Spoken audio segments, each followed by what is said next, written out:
Good evening, everyone. Welcome to Simple Racing Broadcast and our coverage of the MC Motorsport GT3 Championship.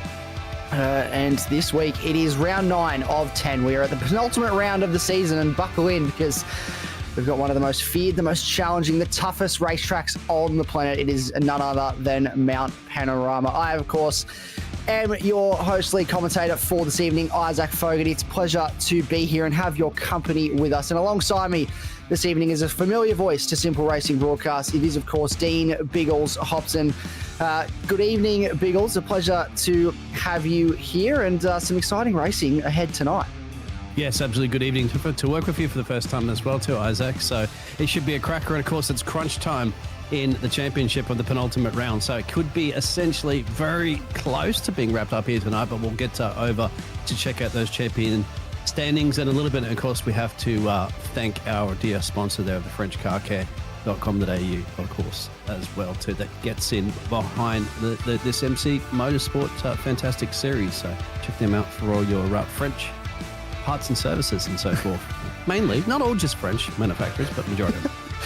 Majority of the French. No, they are a very good supporter of the series, a sponsor for this season, and it's a pleasure to have them on board. And for those of you that as well are wondering, where is our dear friend Gerald Cole? Do not fear. As you can see that he is here tonight. He is in a producer role this evening. He's working away on the cameras and bringing you this fantastic broadcast that we see, and he's handed the reins to us tonight to do the commentary. So a little bit of trust there in us, but I'm sure that trust will be greatly rewarded. Let's have a look at our race conditions for this evening, because of course it is, Biggles, it is Mount Panorama. We've got 3 races ahead tonight with reverse top 10 grids for races 2 and 3. This circuit, though, as we said earlier, one of the most challenging circuits in the world, and I think that's going to be put to the test with our drivers tonight. Already some of them we saw coming a bit unstuck in practice.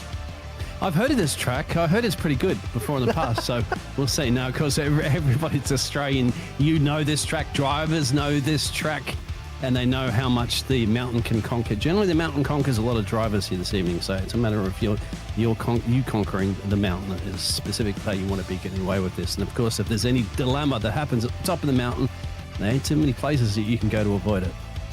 No, that's right. There's not a lot of room to escape, especially across the top. Let's have a look at our championship standing, see how it plays out coming into this penultimate round tonight. So it is, of course, Reece Wakefield that leads the way in this championship by almost 100 points to Thomas Hinz. Keep in mind, you get 100 points per race winner, per race win tonight. So there is a chance that if Reece Wakefield has a shocker, he's one of those drivers who gets caught out by the mountain, then Thomas Hinz could have a big swing with his way with 1 round to go. But then it's Daniel Poulton, Hayden Vels is in 4th, Josh Harris as well for ADHD Racing, and Ryan Palmer, 2 ADHD cars inside the top 10. And it's James Salhani, Liam Tipping, Kyle Ridley, and Liam Jensen rounding out our top 10. Is there any standouts? Obviously, there's a couple drivers I'm seeing, Biggles, relatively close on points, especially inside that top 10. But is there any drivers we should look out for a strong performance this evening, maybe to vault themselves up this championship order?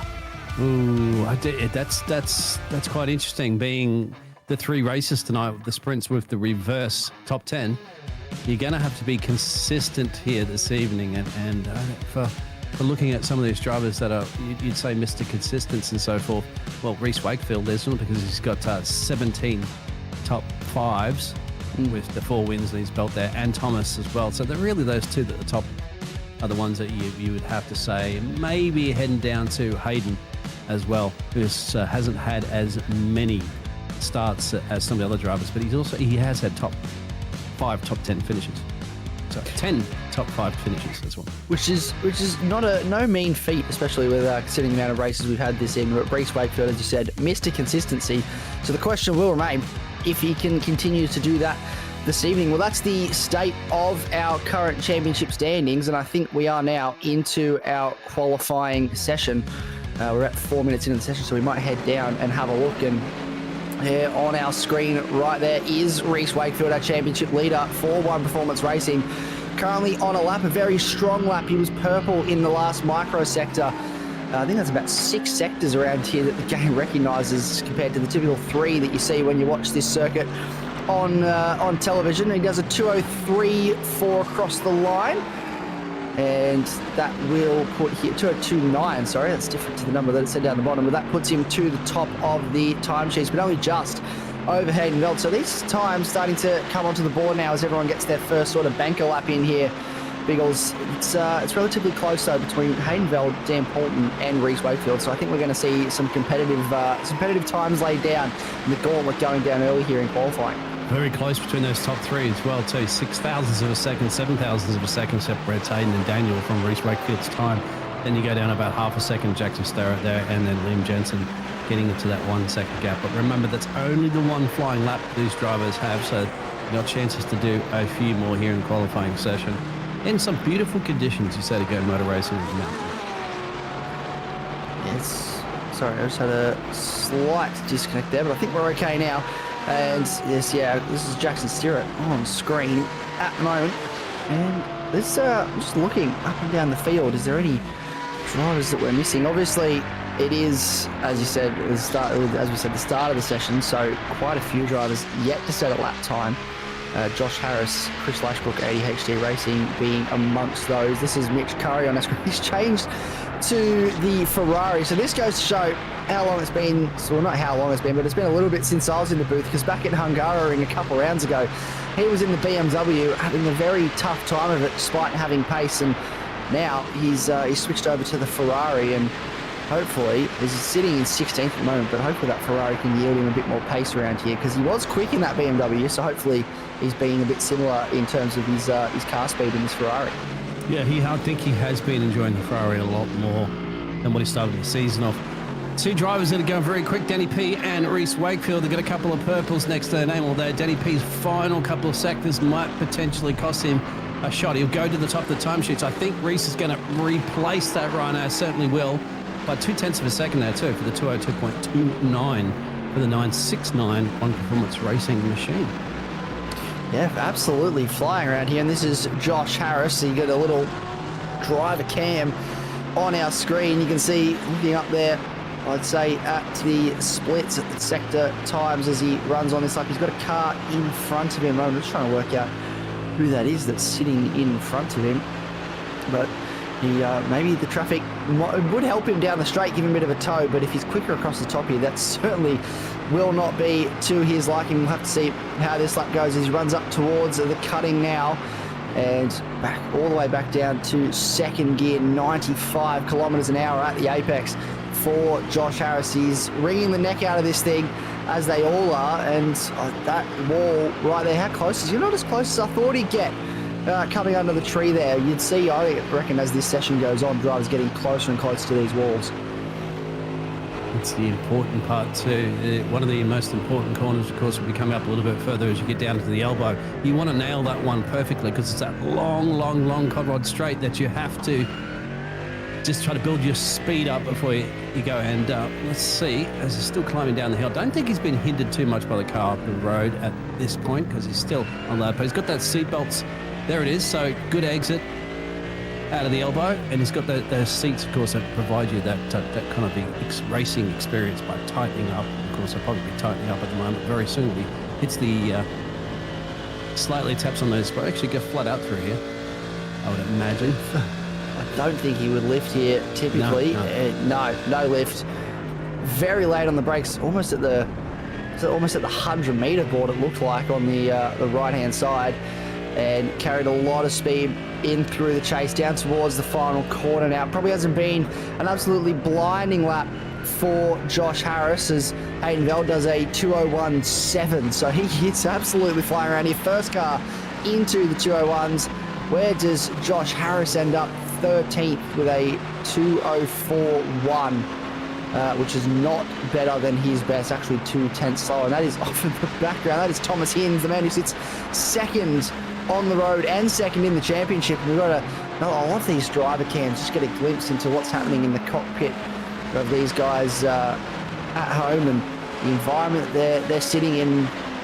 He's eclipsed his championship rival Reece Wakefield, which is what he needs to do. He needs to be ahead of him, but still over almost 3/10 off Hayden Veld with an absolutely blistering lap time of a 2:01.7. And Chris Grote as well, testing the fastest middle sector there for putting a time up there slots him all the way up into P14. So that's one of his first flying laps, so he could count per se. Interesting at the moment, Reece Wakefield dropped down to that third position, Danny P in that fourth position, are the two quickest drivers earlier in this qualifying session. Now, if they want to be on the front row, they're going to have to give everything they got. We're 9 minutes into our 15-minute qualifying session, so a couple at best that you're going to have as Mitch Curry goes up at a P6.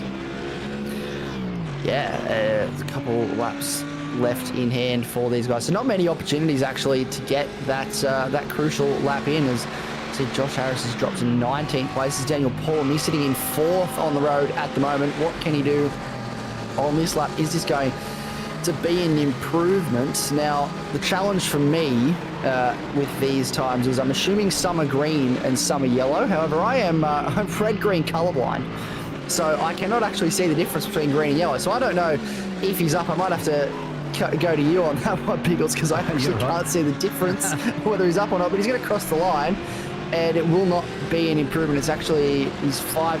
Oh no, it is an improvement. No, 201.8. However, Hayden Veld has done a 201.4. Reece Wakefield does a 201.6. So the times are getting faster, but every time they feel like they're catching Hayden Veld, he's moving the goalpost. Yeah, he's moving the goalpost, all right. Up and down all over the Bathurst, so that's a pretty quick time to beat for the rest of the drivers. About 6/10, just shy of 2/10 actually down the road. There's a bit of traffic coming into play, no doubt, for some of these drivers. It's about spacing yourself there so you can put your banker laps in as much as possible, the fastest laps without being hindered. As you can see, there's Mitch Curry.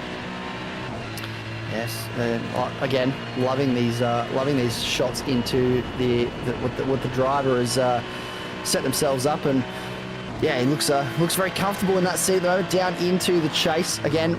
Oh, a little bit of a lift there for Mitch Curry, maybe backing out of it to maybe this is his outlap. Not entirely sure. It looks like it might be his outlap the way he's driving here.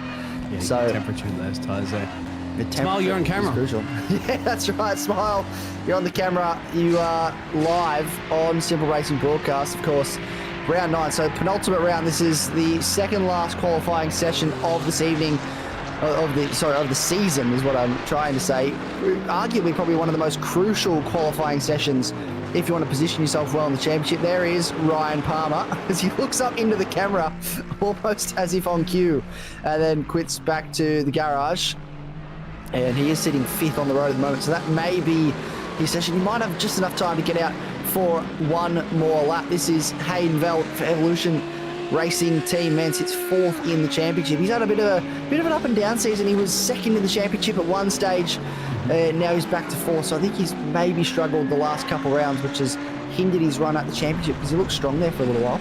He's got the spray can out there, and got spray can, the old Logitech, and a little bit on the side of that car too for the Sabrina's Carpentry 153.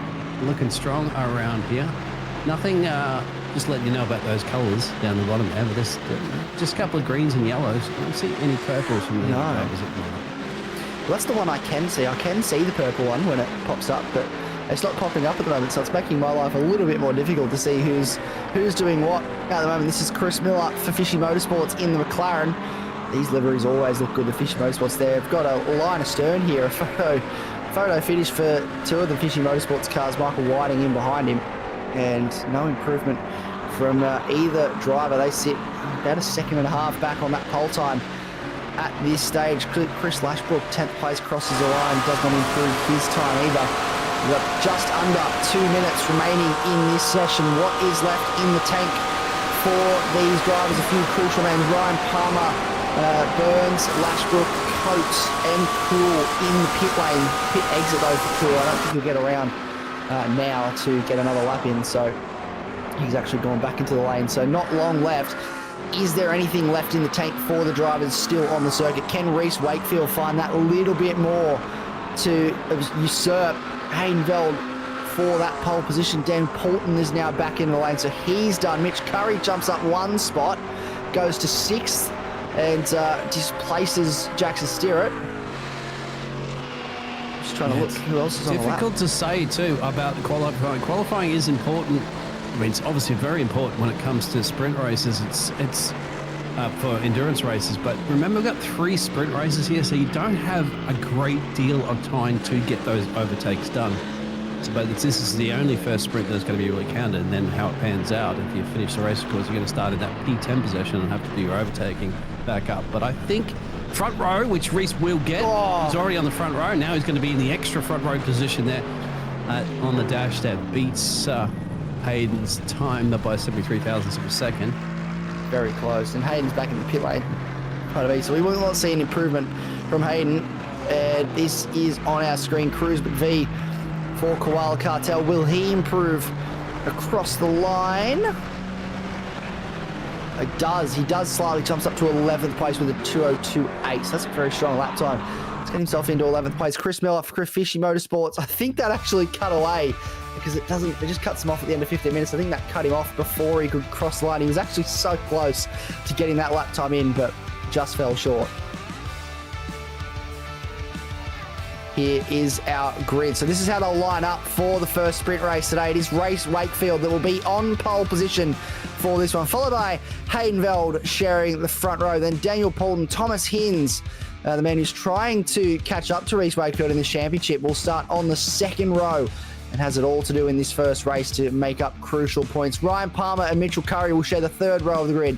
Then Jackson Stewart and Jared Burns off row number 4. Liam Jensen and Nathan Bowman round out the top 10. And then it's Cruz McVie, Chris Lashbrook on row number 6, Brad Coates and Thomas Cool. Then Chris Miller, Michael Whiting, Fishy Motorsports, Chris Croat, Josh Harris out of 17 and 18. Luke Patton and Keith Logan rounds out the top 20. Then it's Charlie Milliken for B Electrical Race on Oz in 21st. Luke Baker for Southern Cross Racing. Darren Caldwell, Ian Ward in 24th. Liam Tipping, Brendan Purcell. Jack Tossell, Nick Clydesdale, 28th.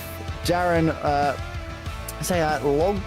Lognan, I think. I apologise if I butchered that. And then Vince Salvatore in 30th place. And then just a couple more spots. We've got Brian East, who did not set a time, I don't believe, in that session, nor did Sebastian Varndell.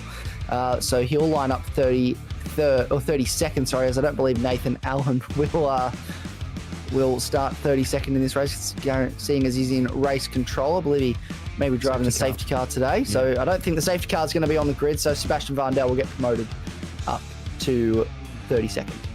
Good chance we may see the safety car come out, because if there's a big wreck at the top of the mountain or even at the bottom of the mountain, there's a possibility they might have to bring it out to clear it. But this is why being qualifying up the front is important, because you're less likely to get into any of those big wrecks that do happen. Will Hayden try to get the opportunity to steal P1 for Reece Wakefield into turn 1? Will be interesting. Otherwise, you're going to have to then get your effort done on that one. Remember too, for the championship, it's crucial now to get some hurler points here, and Reece Wakefield, all he has to do is just continue to be finishing up the front there and may very much wrap up the championship. Yeah, well, it's going to have to be a really good start here from Hayden Veld to try and go around the outside. I have seen drivers go around the outside at the mountain before, so it's definitely not out of the question into turn 1, but you have to be aggressive off the start here. We've got people jumping into the chat saying g'day. We've got Duster there, aka known as Max Silver, and it's a pleasure to have him. And then Merv Bushwacker says happy birthday Cruz. So I believe it may be actually Cruz McVie, his birthday, and he's starting in 11th place today. So happy birthday to Cruz. Hopefully it'll be some good racing for you today on your birthday. And Liam Tipping has to be one of the favourites. He's starting from, where is he starting in this race? I'm just trying to look where he actually did qualify. And I think we're getting the lights up. I don't know if we have everybody, but we're getting the lights up. We're not too far from race start. It is 5 lights. The lights are out and we are underway for race 1 of the evening, the first of 3 sprint races. It's a great start from Reece Wakefield as they run down towards turn 1 for the first time here through the first corner. We've got cars side by side, and that's one of the ADHT cars going up the inside. And then, we've got cars off sideways in the background. Someone has spun. I think that's Nathan Bowman facing the wrong way, but Reece Wakefield crucially off to a great start here, leading this race. That is one of the BMWs. It is indeed Nathan Bowman that was facing the wrong way up Mountain Straight. That is super tough after a decent qualifying session from him, rounding out the top 10. More contact here between multiple cars. We've got more cars going everywhere, slowing right down to the corner. But someone in a Porsche went very wide there to take evasive action, almost spat themselves into the wall. And front end damage. We've got more cars facing backwards. There we go. There's a McLaren facing the wrong way. We've got is that a BMW up in front? Yeah. It has got more damage, and Aston Martin stopped in the background. It's all happening everywhere. The mountain has delivered, and we're only a minute into this race. It's just 45 minutes on the screen. I don't think the race is actually that long. It's a 13-lap race. Maybe actually is. No, it should only be about half an hour of this race, but nevertheless, we've got 13 laps, and we barely made it through lap 1 before chaos took a hold. I don't think we have a safety car yet, though. I think we've gotten away with it, and everyone has straightened out. So far, so good, though, for Reece Wakefield. He leads over Haydenveld from Dan Poulton, from Thomas Hinz, and then Ryan Palmer. Now, Dan Poulton was going to have the very, very arduous task, as we do, in fact, get a safety car now. We can all take our breath. So there we go. Race Control has called a safety car, but Dan Poulton, he's got the task of holding off Thomas Hinz here, keeping him behind him, because every point that Thomas Hinz can get is crucial in staying as close to Reece Wakefield as possible in this championship. Absolutely, can't let it to run away. So it looks like Chris McPhail there, Keith Logan. Oh, on his birthday. Darren Cadwell. Yeah, unfortunately have been involved, and also Norman Bowman as well too was one of the first ones, because it's a big stacked field as well too. You got to remember, we had essentially about 31 or so cars trying to make their way around, and half of them aren't even on the main start finish line as well too. It wraps all the way around the corner, so that's the situation. So they've deemed it had to be a safety. There's a lot of wreckage up there, up in the mountain, where the likes of Cruz and Keith Logan and all that were, and they've got some damaged cars that they had to get back into pit road. But Reece Wakefield, no changes actually, believe it or not, in the top 8. No, top 8 has stayed the same. We're going to replay now. This is what happened to Nathan Bowman. Out, just spun all on his own on the curb on the exit, found the inside wall.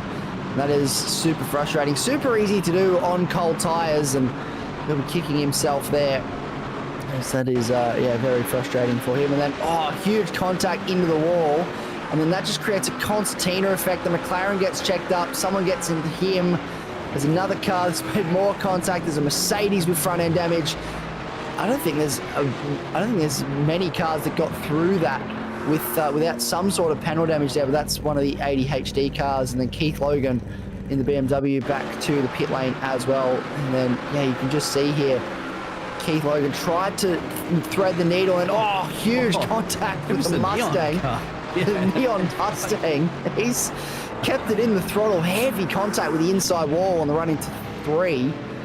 And as I said, I think you've done well if you've gotten through there without a scratch on your car, because that was huge contact. And all started with Chris McVie, unfortunately, on his birthday, getting into that outside wall and just creating a bit of a concertina effect as everyone took evasive action. And the beauty, of course, there's your camera view, so you'll kind of see how everybody just almost gets through there, just get clipped. Actually, a few drivers do manage to take that avoiding action. It's just a narrow track. It's punishing. Beauty of it, no doubt, is that it's not an endurance race, so you don't have to spend so much time on the damage clock. You will have 2 more opportunities to go racing once again for those drivers that unfortunately that copped quite a bit of damage. Although I do believe that most of them are heading back out on the track, so they're not completely out of this one just yet. No, well, hopefully they've used their fast repair, which I think they do get one of in this race. So if they've used that, and then they can be straight back out there and on the circuit, join the queue, hopefully not a lap down. They do get the one fast repair, exactly, which a lot of drivers will elect to use, no doubt, because there's not a lot of time, unfortunately. 12 laps remaining. We'll see whether or not the safety car will head in this lap, piloted by, looks like Nathan. Yes, it is. It will be Nathan Allen.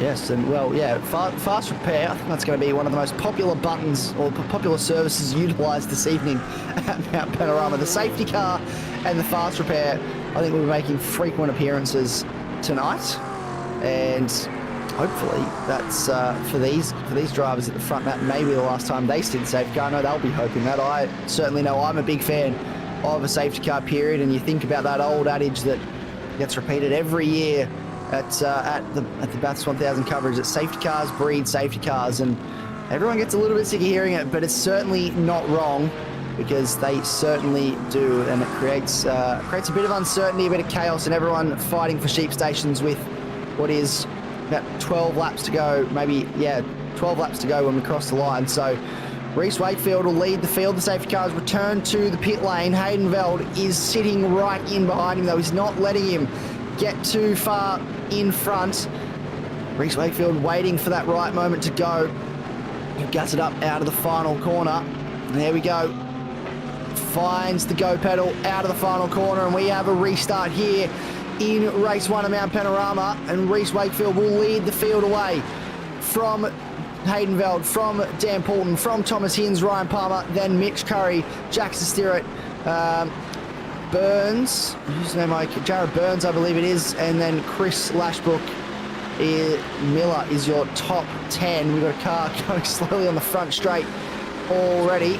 Thomas Cool goes around, so he's spun on the safety car restart, but he's got going again, which is good news for everybody else at the front who just wants to stick to racing. And look at these three already. They have broken away. We've got cars side by side in the background. Ryan Palmer, Thomas Hinds, and I believe that's Jackson Stirrett, all going at it in the background on the run in towards the cutting. They have sorted out by the time they get there, which is good, because you don't really want to be going side by side into turn 4 just here. Isn't that a lovely camera shot of these drivers? But those top three, someone going around. That is huge contact. Who is that? I think that's Liam Brian East and Liam Tipping have made contact. Liam Tipping was picked in the comments as one of the drivers that was going to perform well this evening, so he'll be super frustrated. He's got a lot of pace around here. And I was going to say, these top three have just broken away, haven't they, from Thomas Hinds and Ryan Palmer in the background. A second and a half between Dan Poulton and Thomas Hinds already on this first lap of the restart. And Chris Mellor, the Chris and Chris, not the massive law firm, but the Chris and Chris show, 10th and 11th place, up 5 and 6 places. So just inside that top 10, which is going to be crucial as well too, because in 11 laps or so, they're going to be approaching the end of this race, and that means they're going to give themselves a nice pole position. You see a fantastic battle between two of the championship contenders right up the front there as well too, Reece Wakefield and Hayden. And of course, a little bit further in midfield, we have Luke going on it with Brad Coates up the road as well too. So battles everywhere. I'll see if we can do a little picture-in-picture action as well too. I'll keep an eye on the front as well as our fantastic director. We'll keep some of those midfield battles, as you can see on your screen, all over. Yes, and we're loving this picture-in-picture stuff. It means we get more eyes on everything as racing unfolds. We've got Mitch Curry having a little bit of a look at Jackson Stirrett on the run in towards turn 1. Does think better of it though. If he can get a nice exit here, he could set himself up on the run towards turn 2. He sits in the slipstream, the rear wing, the big rear wing of that Porsche 911 GT3 RS, and he's chasing him down on the run towards turn 2 up Mountain Straight. He's also being stalked by Jared Burns in the background in the Ford Mustang. He's just not close enough though on this occasion. Did have a think about it. Hayden Veld also not close enough, but he is stalking the front, or the rear end, sorry, of our championship leader, and he wants the lead of this race. Tossell, it says, out the front in the lead of this race. I believe that is, in fact, the timing error. Jack Tossell is not up 26 positions into the lead of this race. So that's definitely a glitch in the timing there. So we try and work out, he's at the back of the field. He's had a bit of a spin, and everyone's taken evasive action to try and huge contact. I was going to say he takes evasive action. Wow. But he's huge contact. Was that on the restart? Is that why we had the Aston Martin going slowly on the restart? Yeah, because he went back over and across the line there, and it's just throwing off the timing there, thanks for our iRap Designs replay. So that's that situation currently at the moment. Still the big battles you can see in your pictures as well too, on the bottom right-hand side between Reece Wakefield and Hayden, as they make their way all the way down Conrad Straight, which I think my GTR Skyline still set one of the records for that back in the day. They are a quick car. Very quick car, yes. They are. I distinctly remember a couple of years ago, there was a guy that pulled out a Nissan GTR at Bathurst in the production cars and did about 300 and something. He did quite a big number down the straights. Everyone caught up to him across the top and he just pulled away again as soon as he got on the straight. They don't have that sort of engine capacity in these cars. They're all relatively equal with the balance of power and the restrictions that they place on the engines. But there are some cars that have a little bit more get up and go than the others. And the Mustangs are typically one of the cars that do have a bit of get up and go in them in a straight line. Up the inside, Luke Baker has a think about it on Chris Milliken, but doesn't make it stick. He was very late under brakes there, was Luke Baker, on the inside of that Mercedes in front, getting aggressive here. Obviously, as we said, they're a short race, so you've got to get the elbows out early. That's certainly what he did. Chris Croak now gets past Chris Miller, moves up into 10th place, and he will take provisional pole for the next race. And that's what they'll be fighting for, not necessarily trying to move forward to 9th or 8th even. They'll be thinking about, I get to start on the front row for race 2. I would do that as well, because it is a little difficult to overtake around the mountain with a short period of time that you have, because you've got to size your opponent up for some time and make sure you get it perfect out of the elbow potentially and get him into the chase, as you're going to see here, because there's really no overtaking once you're up on top of the mountain. You head back down. If it is, that'll be a late little dive bomb, and that'll be a good chance that somebody's sitting in the fence at some excessive speeds that we have here at the moment. A couple of drivers head back down a pit road for some of the more of those repairs. Perhaps have used that magic fast repair button, but fantastic actions you see all the way down to 22nd place. Yeah, indeed. There's never a shortage of action in the French Car Care GT3 Championship here at MC Motorsport, is there? They are pretty much line astern all the way through most races every single week. You never get bored. We've got a couple of drivers that are listed as out in this race. So Sebastian Vandel, Liam Jensen, who are listed as retired from this race. Michael Whiting and Liam Tipping currently in the pit lane. Jack Tossell also in the pit lane after that early damage. And then Brendan Purcell is on the circuit, but it says he's on the circuit, but I believe he also could potentially be in pit lane, given it's giving a distance there. It's now given a time, so I think that's a bit of a glitch there for the 128 car, but we'll keep close on that. So a couple hard luck stories in this first race for a few drivers after that massive incident on lap 1. But if you're just joining us, Reece Wakefield does lead the way with about a half a second gap to Hayden Bell, but the battle we're focusing on at the moment is actually the battle for 20th place on track. We've got Darren Lognan and then Darren Caldwell, Keith Logan and Thomas Cool all sitting right in behind each other, battling away for the last spot inside the top 20. Definition of battling for sheep stations, but man, it provides some good racing down the back. Hey, I love it, battling for sheep stations. Yeah, exactly. It's fantastic, and well, you're still up some good positions between them. There's midfield action battles also occurring as well. Whoa, as you can see there. I mean, literally, there's it's come back. Racing Sports. Whoa, yeah, I'll keep an eye on that. That's Charlie. That looks like he's gone into the fence. Yes, he has. Oh, don't move, son. Be predictable. Oh, that was a little bit messy from Charlie Milliken, but he's got going again, and that's, as you said, don't be messy, be predictable, because you want drivers that are coming at full racing speed to know exactly what you're going to do to avoid a major incident. This is a replay of what happened, just all on his own, contact with that inside wall at 5 on the run in towards 6, and then just smartly sort of sat there for a minute while everybody went through, and then went backwards, stopped in the middle of the track, had to go forwards again as that train came through just in the nick of time, went backwards again on the racing line, rolled forward again, almost contact with Nathan Bowman. Nathan Bowman did very good there to take evasive action, but that's always a tricky spot when you spin as well. We've got a car on the grass. That is, I believe, that is Jack Tossell just getting out of the way. And this is Dan Poulton and Thomas Hins, as we mentioned earlier. Dan Poulton, he needs to do a mega job here of holding off Thomas Hins to stop him from getting valuable points, or prevent him from getting valuable points to stay within touching distance of Reece Wakefield, because that is where the championship battle is. Thomas Hins and Reece Wakefield. He ducks to the outside.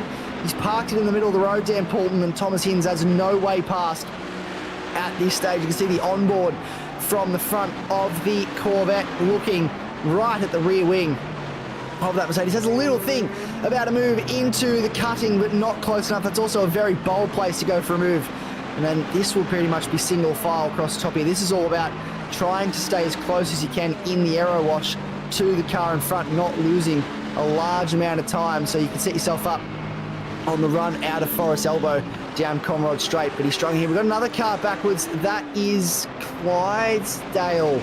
No, Chris Miller. So it's Chris Miller, the other car that was in the top 10. He was battling away with Chris Crow. He's now facing the wrong way in that McLaren, and he's just sitting there. Hopefully he can get going before we have to call a safety car. We'll see what happens to Chris Miller now. Oh, massive contact with the outside wall. Oh, and contact with the inside wall for another McLaren taking evasive action. That was a huge moment. Didn't see whether he was helped in that or not. Might get another replay. Here we go. No, just all on his own off that inside curb. Just threw the car into the outside wall. Everyone's done a really good job of avoiding making contact and escalating that even further. But for Chris Miller, that's super frustrating because he was sitting in a really strong position to maybe start from the pole position in the next race. That's when you need a really good spotter to be sharp as to you know to go left or right in about a millisecond that you have to react if there's a car on the track. So that's fantastic. No change between Reese and Hayden at the moment. Hayden got very, very close, probably the closest that he got, down to about just shy of 2/10 out of the elbow for a good attack there. But Reese Wakefield somehow always finds a little bit more of that loud pedal and manages to hold off another lap here in the lead. He is doing a great job at the moment, showing why he is leading the way in this championship. Can confirm the other car involved in that incident was actually Luke Patton, who's now come into the pit lane for, I believe, some damage repairs. So I'd say he'll use his fast repair if he hasn't already, but he took a fair whack on that inside concrete wall. But this battle still going on at the moment between Dan Poulton and Thomas Hinds, not as close as he has been in previous laps. We're on lap 8 now, 17 minutes gone in this race. Time is running out for Thomas Hinds. He does have to keep in mind that he will start technically in front of Dan Poulton for the next race. He'll also start in front of Reese Wakefield, but Dan Poulton and Thomas Hinds, if they finish as they are now, will share a row of the grid. So there is potential for Dan Poulton to get him off the start next time, no matter what. But this battle is going on. So both One Performance Racing cars, Reese Wakefield and Dan Poulton, locked in battles with the car behind. Thomas Hinds, though, lovely exit off the Forest Elbow, sitting in the slipstream now in the Corvette. One of my favourite GT3 cars, just looks so aggressive. The design of this car on the run towards the chase now. Can he get the slipstream to look for a move on the way into the chase through the kink and looks up the inside, but he's not close enough at this stage to make that late braking move dive, and he'll have to settle in behind for now. Good exit out of here, maybe will set him up into the final corner. Has a little bit of a think about it, but again, just not close enough yet to the back of Dan Poulton. He's just trying to bide his time, but he hasn't got a lot of time left. Oh, he's got to force him to a mistake, if anything. This is very close here. It could be a dive up the inside. No, door's been shut wisely. Going to climb your way up the hill. There's a battle a little bit further back too between the boss man, Mitch Curry, and Burns. It looks like Burns may have just got the job done. That's as Mitch Curry goes down 2 places in the Barati. He's trying to make that attack back as Lucas Baker, I think, is heading to the pit road as well. He's back in the 17th, 18th place now. Will drop like a 1929 stock exchange. He's dropping, but Mitch Curry, he didn't let that go, did he? Tried to find a way around the outside on the run up towards turn 2 and was not able to make that stick, but still, nonetheless, on the run towards Griffin Bend. It's a good battle shaping up. This is another battle shaping up. This is Darren Caldwell on Darren Lognan, trying to find a way past for 16th place on the road now. So what was the battle for sheep stations in the last spot in the top 20 not that long ago is still probably a battle for sheep stations, but they're a bit further up the grid at 16th and 17th. Has a think about a look. Oh, heavy contact with the outside wall for Darren Caldwell as he had a look, a think about a look on the run into turn 4, carried a little bit too much speed. Now they're side by side, going under the tree. This is not a corner you want to go side by side. Is there contact with the wall? We've got 2 cars, 2 groups of cars side by side. They have to go back to single file here. This is insane. Now, this is Keith Logan fancies a look. Thomas Cool fancies a look as well. I'd say there's damage on that McLaren for Darren Caldwell, because that was a heavy contact with the outside wall. So he's definitely carrying some sort of damage. But wow, that is not a place I would pick anyone to go side by side. That's actually very impressive racing too, that nobody ended up going completely into the fence there. So good to see. Well, there is a little tank slapper into the fence that you saw in the pictures there, but that's just because you want to maximise your speed out of the elbow. That won't scrub too much. Hayden sets the fastest lap, but still can't do anything about Reece Wakefield's lead from the start of this race. And here they go.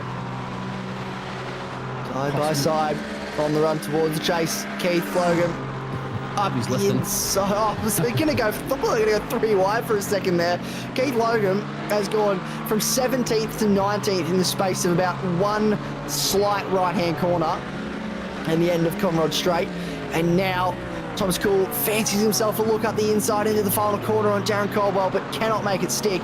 This battle, though, is absolutely raging on. Meanwhile, Jalen Loughnane has disappeared into the distance. He has bolted. He said, all right, well, that's enough of that for me. That was scary enough going side by side for one lap across the top of the mountain. I'm not going to do that again. So you boys have your fun. I'm just going to disappear up the road if you don't much mind.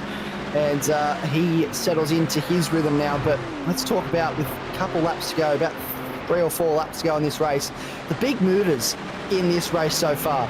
Up 15 spots is Nick Clydesdale into 13th, as well as Vince Salvatore in 15th place. So 13th for Nick Clydesdale, 15th for Vince Salvatore. Ian Ward in the middle of them in 14th is up 10 spots. Chris Crow up 7 spots from 17th to get himself onto provisional pole for the next race. That's a massive effort for him to jump up so many spots. But the top 5, crucially, have not changed at all. They are still where they started. Yeah, exactly. This Hayden's been trying to chip away at this lead there, but just Reece has got an answer every single time Hayden's tried to throw an attack. There's not too much happening at the moment. Same thing with Thomas Hinds there and Danny P. They've been fighting. It just goes to show it is very difficult to overtake this track currently at the moment, especially when these drivers are so evenly matched on speed. They're on the best laps being in the mid 201s. See, Hayden just at the fastest lap again, but it's just, one thing to catch, another thing to overtake. That is the old adage, isn't it? One thing to catch, another thing to pass, and they're using a lot of the tyre as well to try and catch up. And he's able to reel him in. He drops off a little bit, maybe to let the tyre cool, goes back to about 6/10 and then closes that gap right back up as he has now. But then he just sits under the rear wing, struggles to get past, especially across the top here, because it's really only one line unless you're Jared Caldwell, Thomas Cool and Keith Logan. Then it's about 3 or 4 lines across the top and you can go side by side. But for these guys, it's very much one line across the top. Just want to stick as close as possible under the tree here and then on the run through Sulman Park towards the grate, because if you lose too much time down the hill, you will not be able to maximise that exit out of Forest Elbow to get the slipstream down towards the chase. Well, that battle's still brewing. There's still battle further back in the field there. There it is, as you can see on the main pictures. These drivers, nothing between them. Thomas Cool, Darren and Keith Logan, as well as Darren and Daryl. There's 2 different ways of putting it. Darryl? Darren and Daryl, yeah. Darren and Daryl. And we've got lots of Dans, Darrens, Daryls. So the Daniels as well. There's Daniels in there, I think. There's lots of different names floating. It is Darren and Darren. Darren Caldwell and Darren Loughnane. One spells it with the R-E-N, one spells it R-Y-N. So they are slightly different. Darren with a Y, Darren with an E. Across the top here, this is Darren with a Y that now it's Darren with an E that we're looking at in front of Thomas Cool. And Thomas Cool has actually found a lot of pace here in the later stages of this race. He is absolutely flying. I believe he was up further in the order. Maybe he's down 3 spots so far in this race. He did have that. Was it the incident on the restart was Thomas Cool, I believe? Yes. When he was facing the wrong way after what looked like contact with Jack Tussle on that restart. So he's actually done really well to come back up to 17th and be fighting with these guys. So hopefully we can see him continue to use that pace to move forward in the next race. That's exactly right. Continue that momentum. Thomas, I'm showing the picture as well. Thomas is still thinking about attack. These are two of the closest battles you're going to see on the race at the moment. You're looking in the big pictures there at the big battle for 17th and 18th, as well as that battle continuing for that final podium position.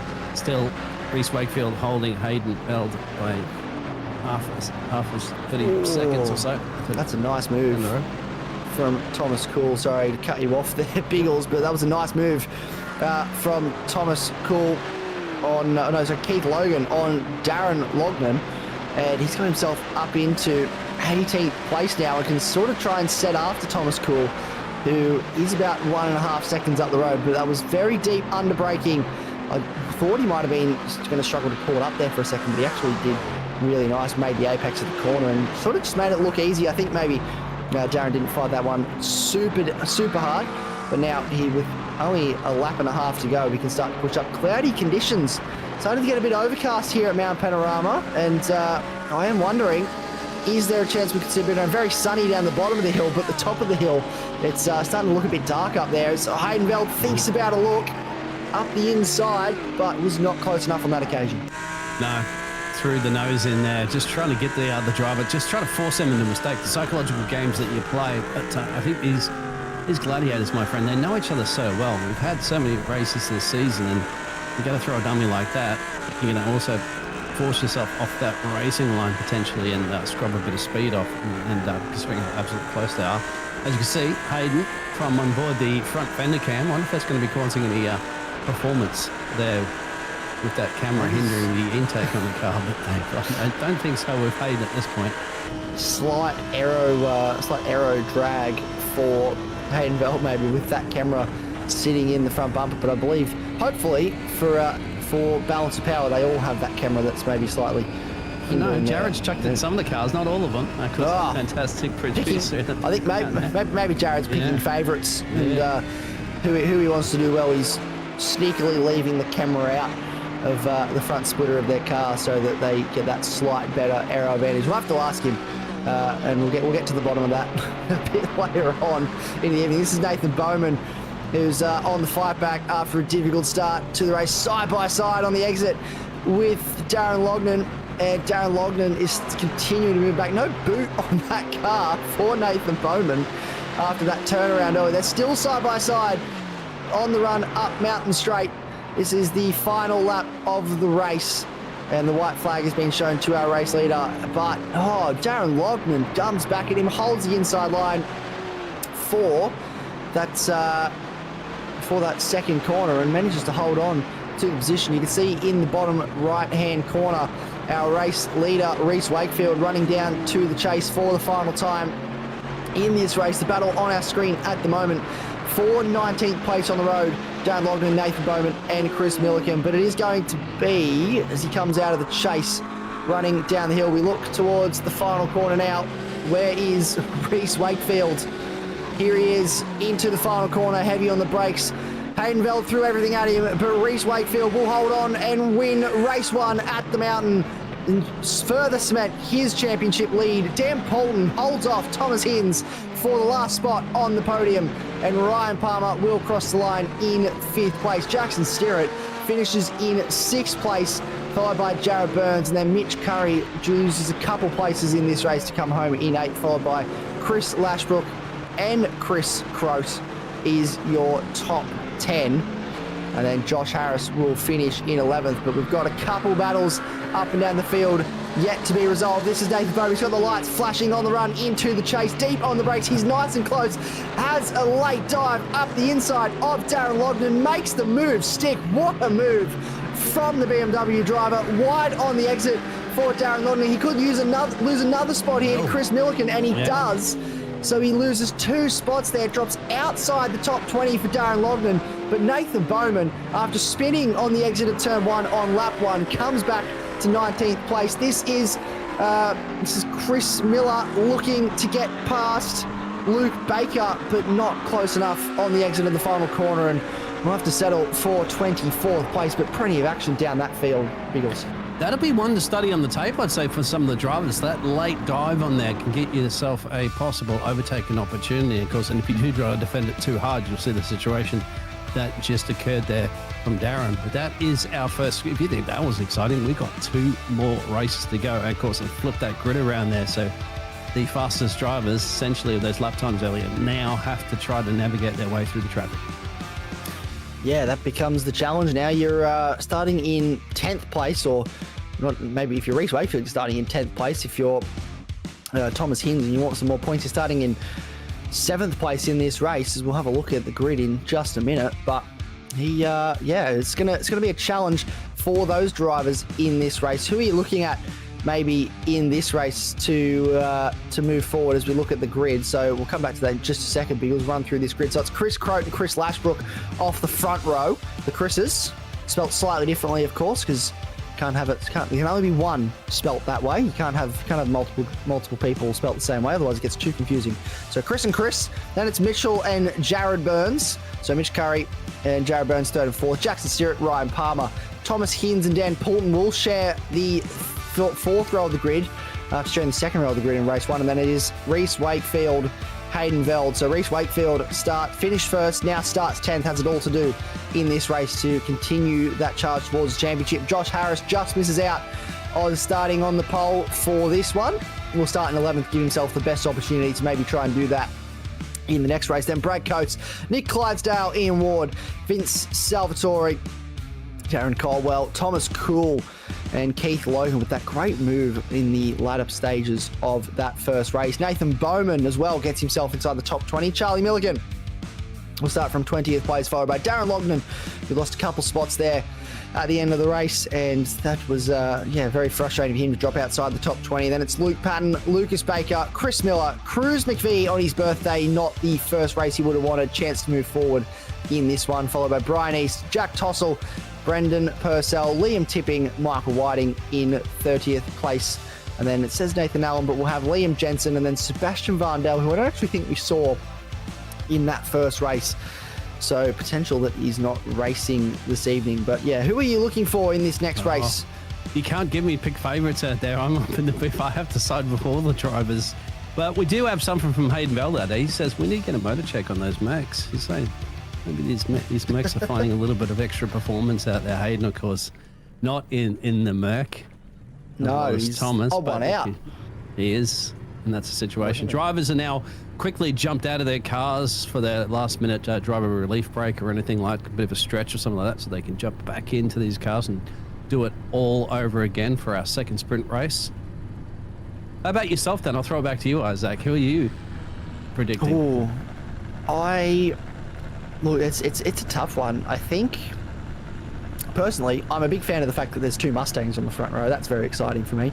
A big fan of the American GT3 cars, and so the Corvette and the Mustang have a very special place in my heart, and I like seeing them on the front row. It's very nice, but realistically, I think you could see someone like a Jackson Stewart performing well in this race. Thomas Hinds as well. He's starting further forward than any of those top 4 from the first race. Ryan Palmer had a good amount of speed in that first race. So any of those drivers sitting in probably 5th, 6th, 7th, maybe even 8th in Dan Poulton, I think you could see them perform really well in this race and move forward, especially if there's an early safety car just to settle things down a little bit like we saw in that last race. Keep an eye, though, on Nathan Bowman and Thomas Cool in this first race as well. Here we go. The lights are coming on. The grid is set.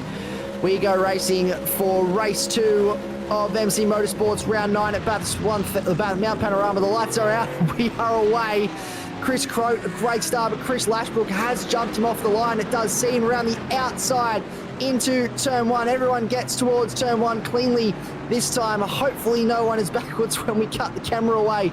And everyone has rolled through indeed. No one is backwards in the background this time, which is great to see. Still side by side is Chris Lashbrook and Chris Crow. The battle of the Chris's continues up Mountain Straight as they run towards turn 2 for the first time.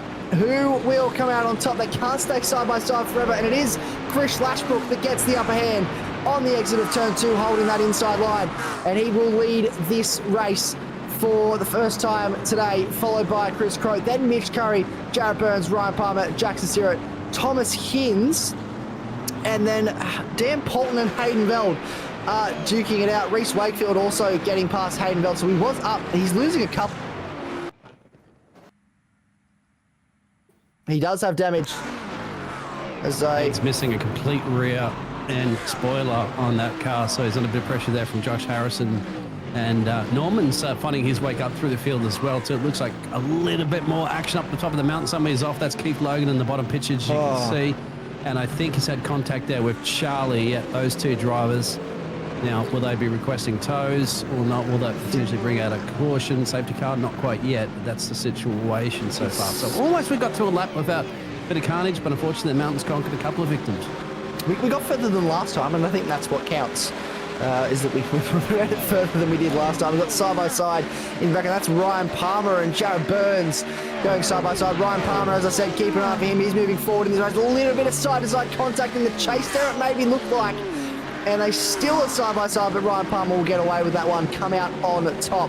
But it is, again, Chris Lashbrook from Chris Coate, from Mitch Curry, who is trying to find his way up into second place, from Ryan Palmer, then Jared Burns, then Jackson Steeritt, Thomas Hins up into 7th, Dan Poulton, Reese Wakefield, Ian Ward up into 10th spot in this race. That is a strong start from the ADHD driver. And then Hayden Veld with that damage, maybe running a little bit wounded here in this second race. As I he's in trouble at the moment. He's got a bunch of cars.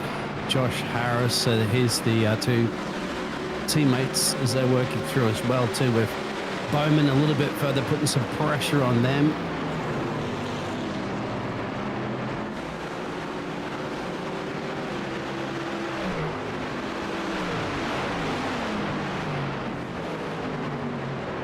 I think I've lost everything.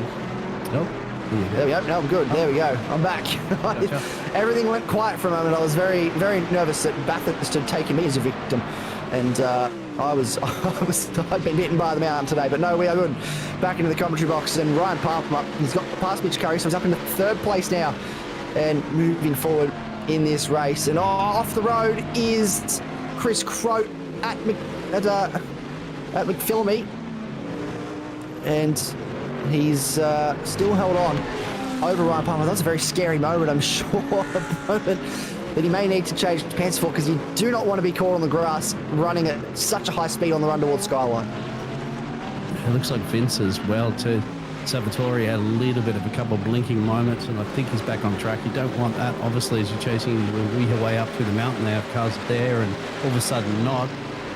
But as you can see in your pictures, Ryan Palmer looking to take it to Chris Croat at the moment. Here's a replay. What's happened right there for Josh Harris? It's just done with the inside itself, hasn't it? It's kind of a good ping pong rebound effect for the rest of the drivers, but somehow they still managed to get through there, pointing in the right direction.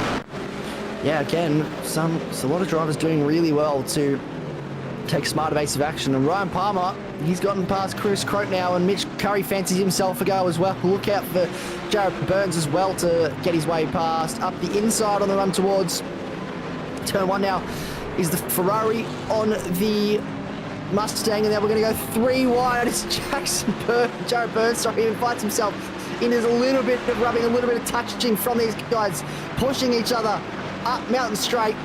Keep an eye on the Mustang on the outside, dives to the outside now, the Ferrari of Mitch Curry, but he will not be in a position to go around the outside. That's a very tough corner to go around the outside of, and was not able to get that move done. But if they're getting very racy here, race 2, the gloves are certainly well and truly off between these guys at the front. It is every man for himself out here. They played a little bit nice in the first race, I think, with these front guys, and now with the reverse top 10, everyone's not playing as nice. There's not enough time to get your overtakes done, so I think they're getting a little bit more trading paints and elbows out. So I think what's happened to Ryan Palmer here. Oh, Hayden's huge at the back of Hayden Veld. That is massive. Is he going to get someone else? Massive evasive action from, I believe that was Keith Lowe, who did a massive job to avoid that. I actually think it was Nick Clydesdale that managed to avoid that. That is huge moment. Just loses the car mid-corner. No time to slow it down. Huge contact with the outside wall. McPhillamy rolls the car multiple times back towards the track. Look at that very quick evasive action Nick Clydesdale does a wonderful job to take evasive action there. No contact made between himself and Hayden Veld. I think he's probably also wondering how he got away with that as we got paddles on screen. But that is a huge moment for Hayden Veld, and now he'll be back into the pit lane. Well, he's actually got a black flag, so he's still running around. And this battle, though, as it rages on, this is Dan Polton and Reese Wakefield. They got Thomas Hinds who's trying to find his way past. So now the guys that were faster in race 1, they're all learning. It's going to be a bit of a challenge to try and move up the grid in race 2 as Reese Wakefield finds his way past his teammate. Well, look at that. As you can currently see, that's a huge battle for essentially off from fourth place. Is a little bit further down the field there, but I think it'd be more importantly to focus on that one because two cars side by side. They're going to be making way up the mountain here at the moment. Here we go. I was going to say, put your seat in the upright position and get ready for landing. We already see some cars fly on the track before. Yeah, we've seatbelts. There's some flying Lamborghinis out there, so make sure you keep an eye out. Liam Jensen has checked into the track. G'day, Liam. He said that unfortunately he's out with sickness, but he wishes Chris McVie obviously a very happy birthday, and we certainly all wish Chris McVie a very happy birthday. He's up to 17th place in this race, so driving brilliantly off the start here, but hopefully you feel better soon, Liam. Here's another replay of just what happened. He's got no rear wing on that car, which just explains why it's let go. He's got no rear aero as he turns into such a high-speed corner, and at that point, you're just a passenger, aren't you? There's nothing you can really do once the car lets go like that. Yeah, and that's the beauty, at least the virtual racing. We don't have to be really concerned watching to see if the driver's going to be okay and take it to the medical centre. That's one they can all walk away from. Just a little bit of pride, maybe a bit of force feedback that might have sprung your hand a little bit. Push comes to shove, that's about the worst that you're going to get.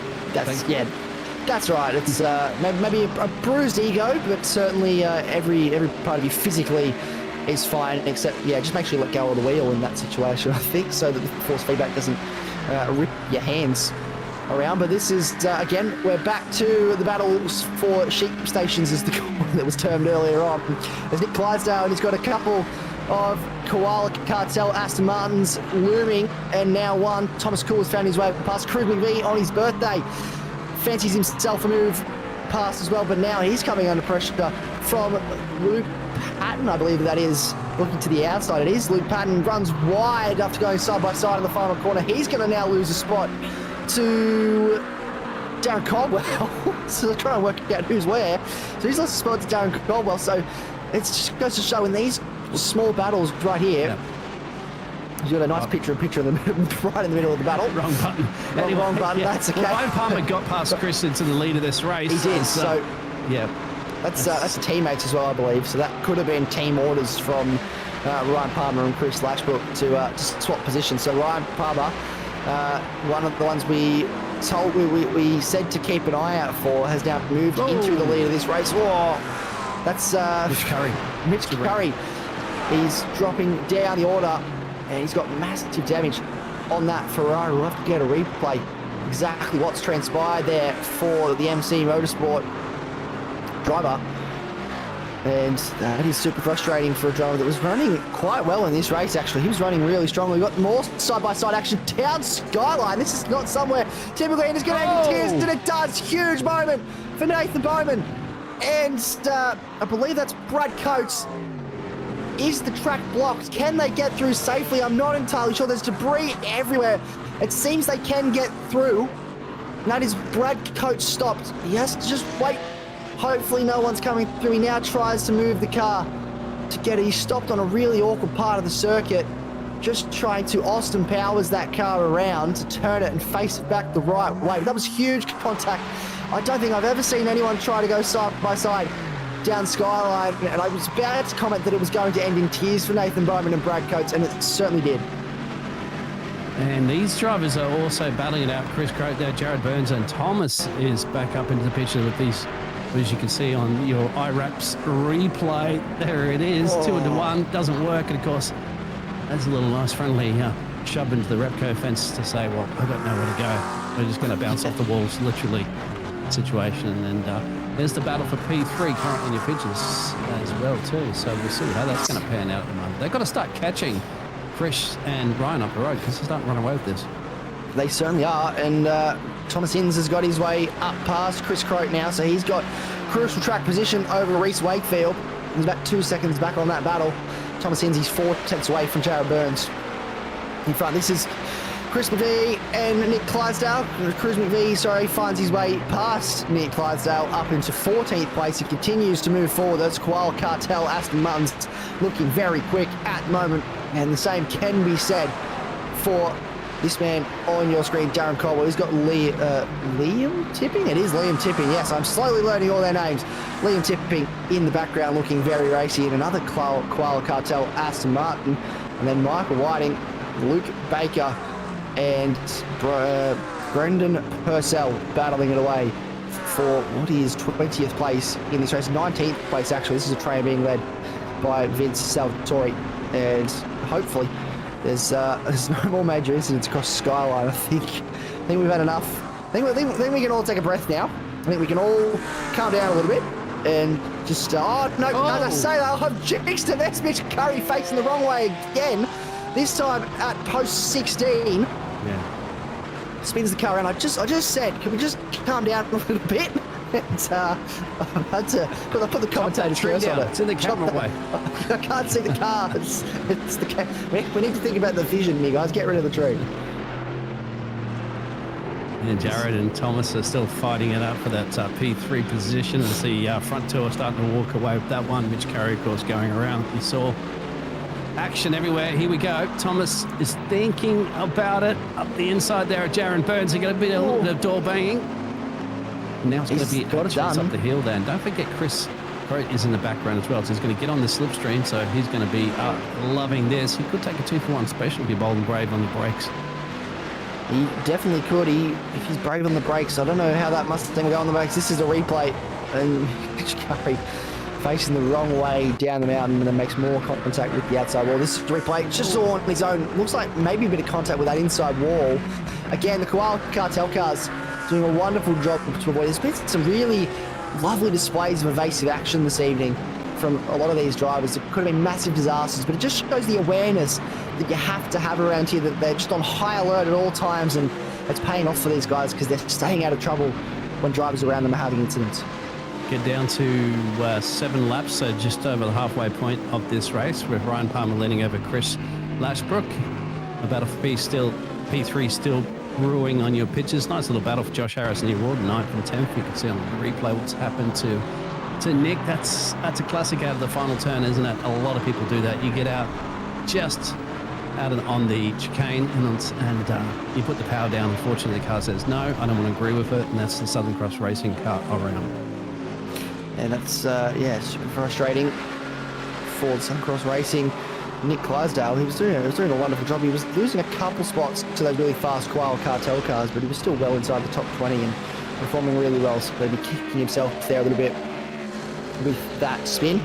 And this is Dan Poulton and Reese Wakefield. I don't think Dan may challenge him too hard here, knowing the state of the championship and the fact that Thomas Hinds has actually got 2 cars between himself and Reese Wakefield at the moment. So that's crucial points for Thomas Hinds in this championship and gaining back some places after finishing in 4th place after Reese Wakefield won first race today. But battling away in the background, and slow exit for Chris Croat as he battles with Jared Burns. So they got checked up in turn 1, and now that's invited Reese Wakefield and Dan Poulton right into this party.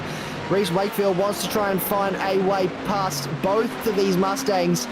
He's going to get one here up the inside at turn 2. No traction out there. No traction out there indeed for Jared Burns, and he may lose another spot here to Dan Poulton potentially around the outside. There's also no traction there, Dan, but he's managed to keep it out of the wall and hold on for now. But now Reese Wakefield, as a result of that battle between Chris Croat and Jared Burns, he's found himself right into this battle for a podium. Loving it. Not quite a podium. He's got Thomas Hinds is not too far away, but he's only got 1 car to go, and then he's able to just chase down Thomas Hinds, but there's still a decent chunk left to go in this race for him. Koala Cartel there of Thomas Kildare and Cruz McVeal have been going for it. That's the birthday boy. Still stuck down there in 12th and 13th between them. maybe a little bit of a lonely race. As, where all the action is currently at the moment is that 4th, 5th, 6th, 7th place there with Danny trying to make some overtakes, of course, in that reverse top 10. Can't seem to just slice and dice your way through that. We kind of suspected that from our first race, but they're going to study that tape of that last late move that we saw earlier, try to secure that position on the last lap. Or just do it earlier. Just do it now, why not? Just get it done. We saw a couple of cars going side by side. Dan Poulton, yeah, there we go. Dan Poulton, fancy a move into the chase. Was not able to make it stick on that occasion though. Jared Burns just getting the better drive traction out of that, out of the chase and out of that corner on the run down towards the final turn. But now, I think the better exit has gone the way of Dan Poulton. Will he fancy a move into turn 1? Oh, massive contact at the chase. And that is Brian Purcell, I believe. Vince Salvatore. Yeah. Apologies, Vince Salvatore. And up the inside now goes Darren Loughlin on Vince Salvatore. And that was a little bit messy from those guys through the chase. Hopefully not too much damage on those cars. Look at Dan Poulton basically pushing Jared Burns up Mountain Straight, up the hill, trying to give him the hurry up. Gets the nicer line, but car placement from Jared Burns has just been absolutely superb, just able to block those better drives that Dan Poulton is getting off the corner and ruining, or not ruining, but just stifling that momentum a little bit before he can make good use of it. Yeah, you got to do with it.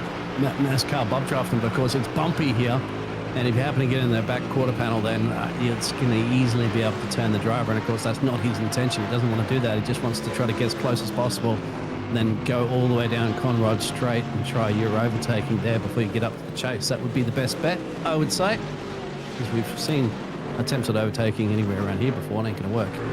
Nice little battle as well too, 14th and 15th as well, 2 in the PIP. But I think we'll just see how this one pans out.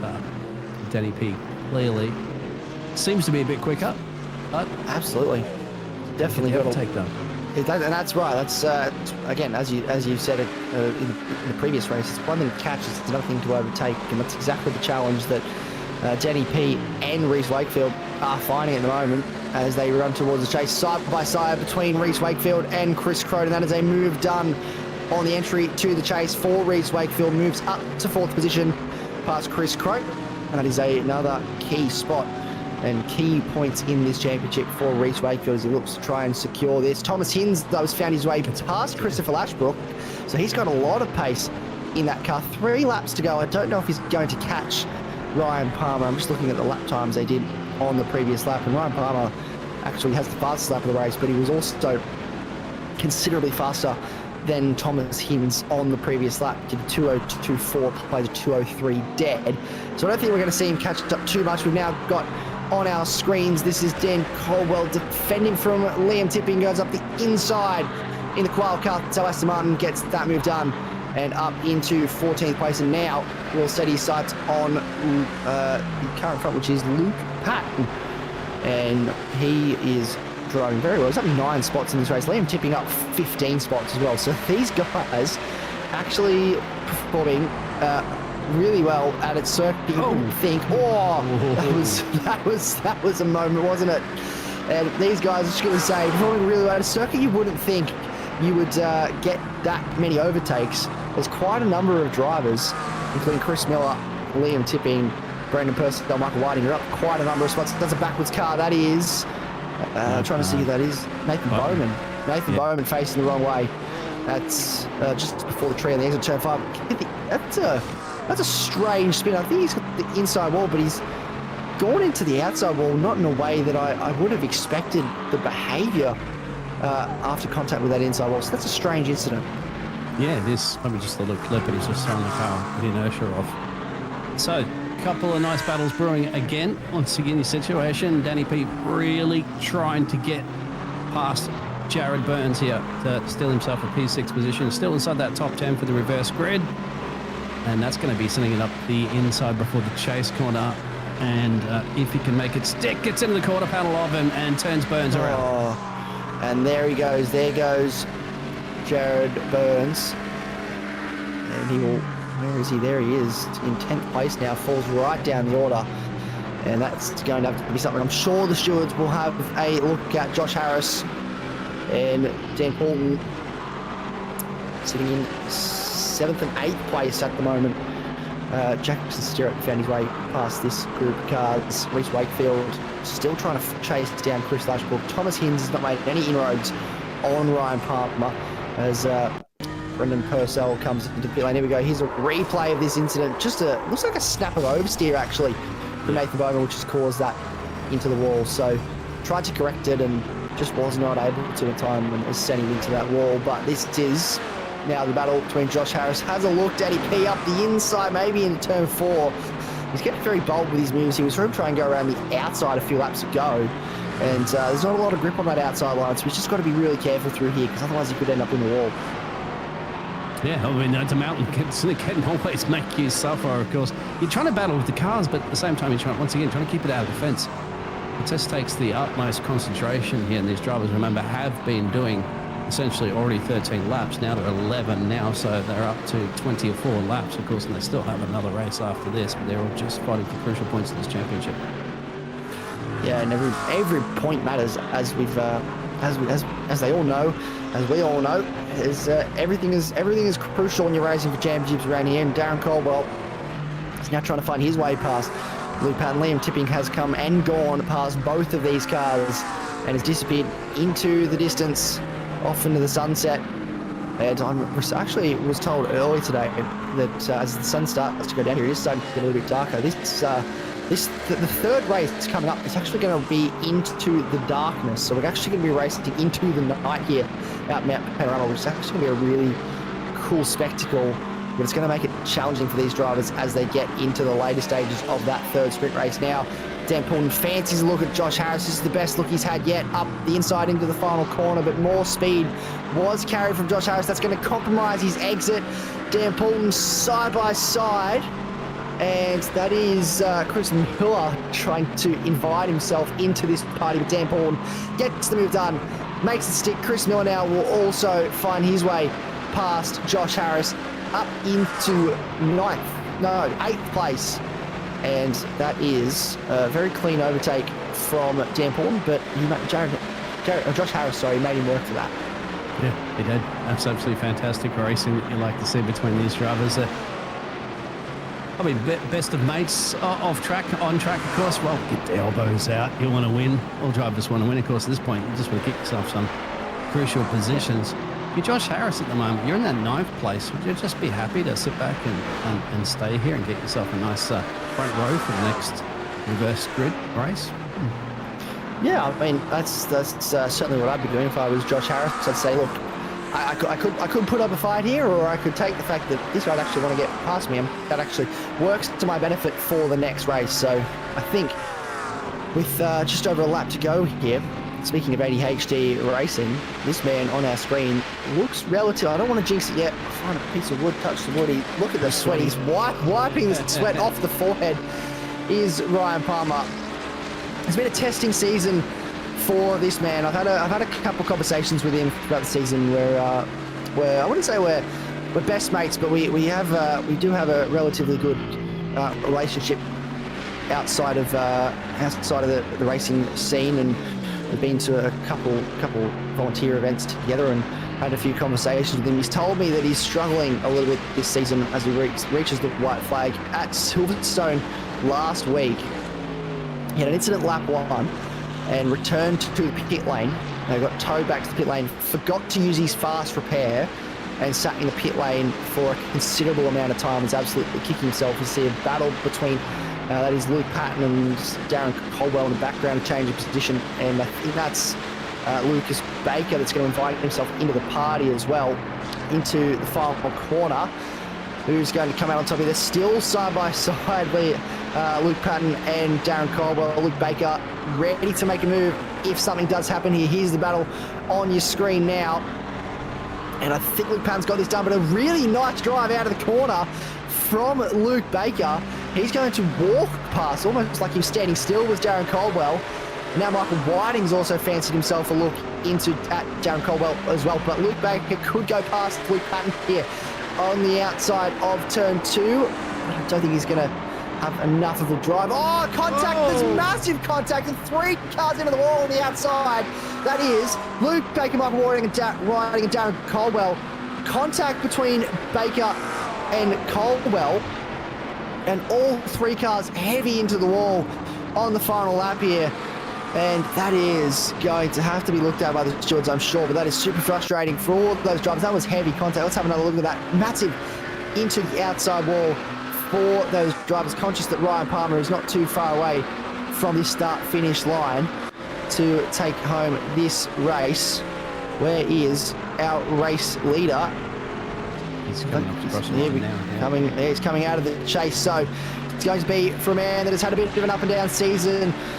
He'll be very, very grateful to taste some champagne today on the top step. It's going to be a victory for ADHD Racing and Ryan Palmer at the Mountain Inn Race 2. He wins from Thomas Hinds, and Christopher Lashbrook take a bow.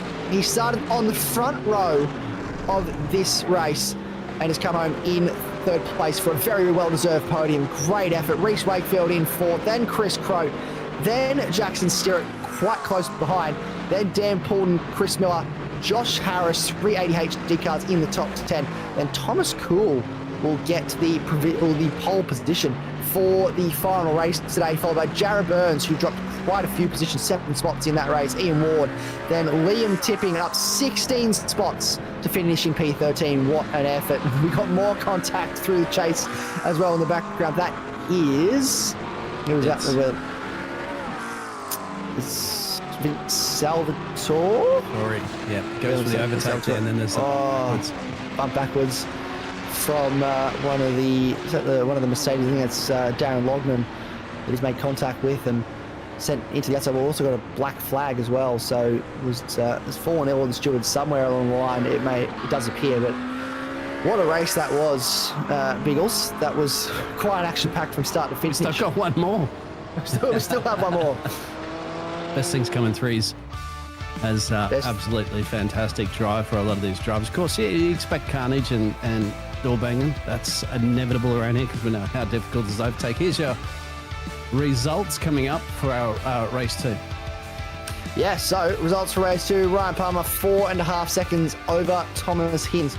We've got a crucial second place in this race, but will be behind Reese Wakefield for the final race coming up very shortly. Then it's Chris Lashbrook with a podium as well. A great result for ADHD. 2 cars on the podium. Reese Wakefield, then Chris Crowe, Jackson Stirrett, Dan Poulton, Chris Miller, Josh Harris, and Thomas Cool rounds out your top 10. Thomas Cool with the pole position for the final race coming up very, very soon. Jared Burns from Ian Ward, then Liam Tipping up 16 spots. What a drive from him. Luke Patton, Michael Whiting, Darren Colwell, Darren Lognan as well. Jack Tossell back up into the top 20 after a trying first race. Brian East and Nick Clydesdale was not the race for him today. Looked strong, but just slightly struggled towards the back end of that. Then it was, where am I up to? We're up to Vince Salvatore after that late spin. Then Lucas Baker, that late race contact with Michael Whiting and Darren Caldwell resulted in him finishing right down the order. Then Mitchell Curry, a race to forget for him in 23rd. Brad Coates, Charlie Milliken, Hayden Veld after a bit of roly-poly at the top of the hill, playing in the stand trap at McPhillamy Park. He's finished making Snow Angels, and he'll hopefully be back out there for race 3. Finished to lap down Nathan Bowman, then Brendan Purcell. Cruz McVie, a birthday that has not gone his way today. He's in 29th place, 4 laps down. Then Keith Logan, Liam Jensen, and Sebastian Varndell did not complete a lap. By the looks of it, finished 13 laps down. Yeah, we had, for a quick second, one of our drivers to have a chin wag until I think it was Ryan, but he might have left. But we can obviously talk with the boss of the Simple Racing broadcast if he wants to have a quick chat to while these drivers will have a bit of a warm-up break. But Jared, if you're there, have you been thinking of the racing so far? Yeah, mate, here in Bathurst. Can you hear us? Says he's still on mute, so I can't hear him at the moment. There we go. I think we have him now. Yeah, I can, gents. Sorry, I was just taking a look around to see if we did have a driver wanting to come and have a bit of a chat. And geez, what a race for me to decide to sit out of the comms booth. I am sitting here shouting at my screen, muted, trying not to trying not to give in to the urge to jump on in, because these couple of races have been absolutely mental to watch from my perspective. It sounds like you guys are having a lot of fun. I am certainly enjoying this. Bathurst always turns it on, doesn't it? It's just great. Absolutely. Bathurst is one of those tracks where you go there and you just know it's not going to be boring. There's always going to be something happening. There's always going to be a little bit of action, and yeah, certainly that has been an understatement today. No safety car in that second race though, which surprised me given the amount of incidents we had. We actually got away with green flag start to finish. And I reckon the shot of the day, and the one that I'm absolutely going to have to grab for on the shorts later on, Hayden Veld flipping that Lamborghini. My goodness, absolutely massive. We will, though, drag in our old friend Ryan Palmer. Mate, congratulations. Gets it home for a win, finally. Oh, mate, that's a long time coming. You know I'm trying my best to be Bathurst bandit, but no, that was good fun. Far out. What a race. What a race indeed, Ryan. G'day, mate. It's a pleasure to have you in the commentary box. I don't think I've got the pleasure. I don't think I've had the pleasure of interviewing you before, actually. But I want to ask you, because I was mentioning earlier, you said last week at Silverstone was a bit of a difficult race. Obviously, forgot to use the fast repair when you returned to the pit lane, so it was a bit frustrating for yourself. But you've turned it around this week with a really good result, I think, in this second race, especially taking home the win. How does it feel? Oh, no, it's good. Finally good for the boys over at ADHD as well. You know, they've been pushing basically all of us all season. No, it's been pretty good. Yeah, Silverstone was a bit of a no blow for myself. That was my own error. But no, I'm always pretty strong come to Bathurst in most of any car. So been talking to Reece during the week, but I've got some little good luck charms. I've got a little poster here that Josh gave me for my birthday about saying what if we were Crocs together. He got me a set of Crocs.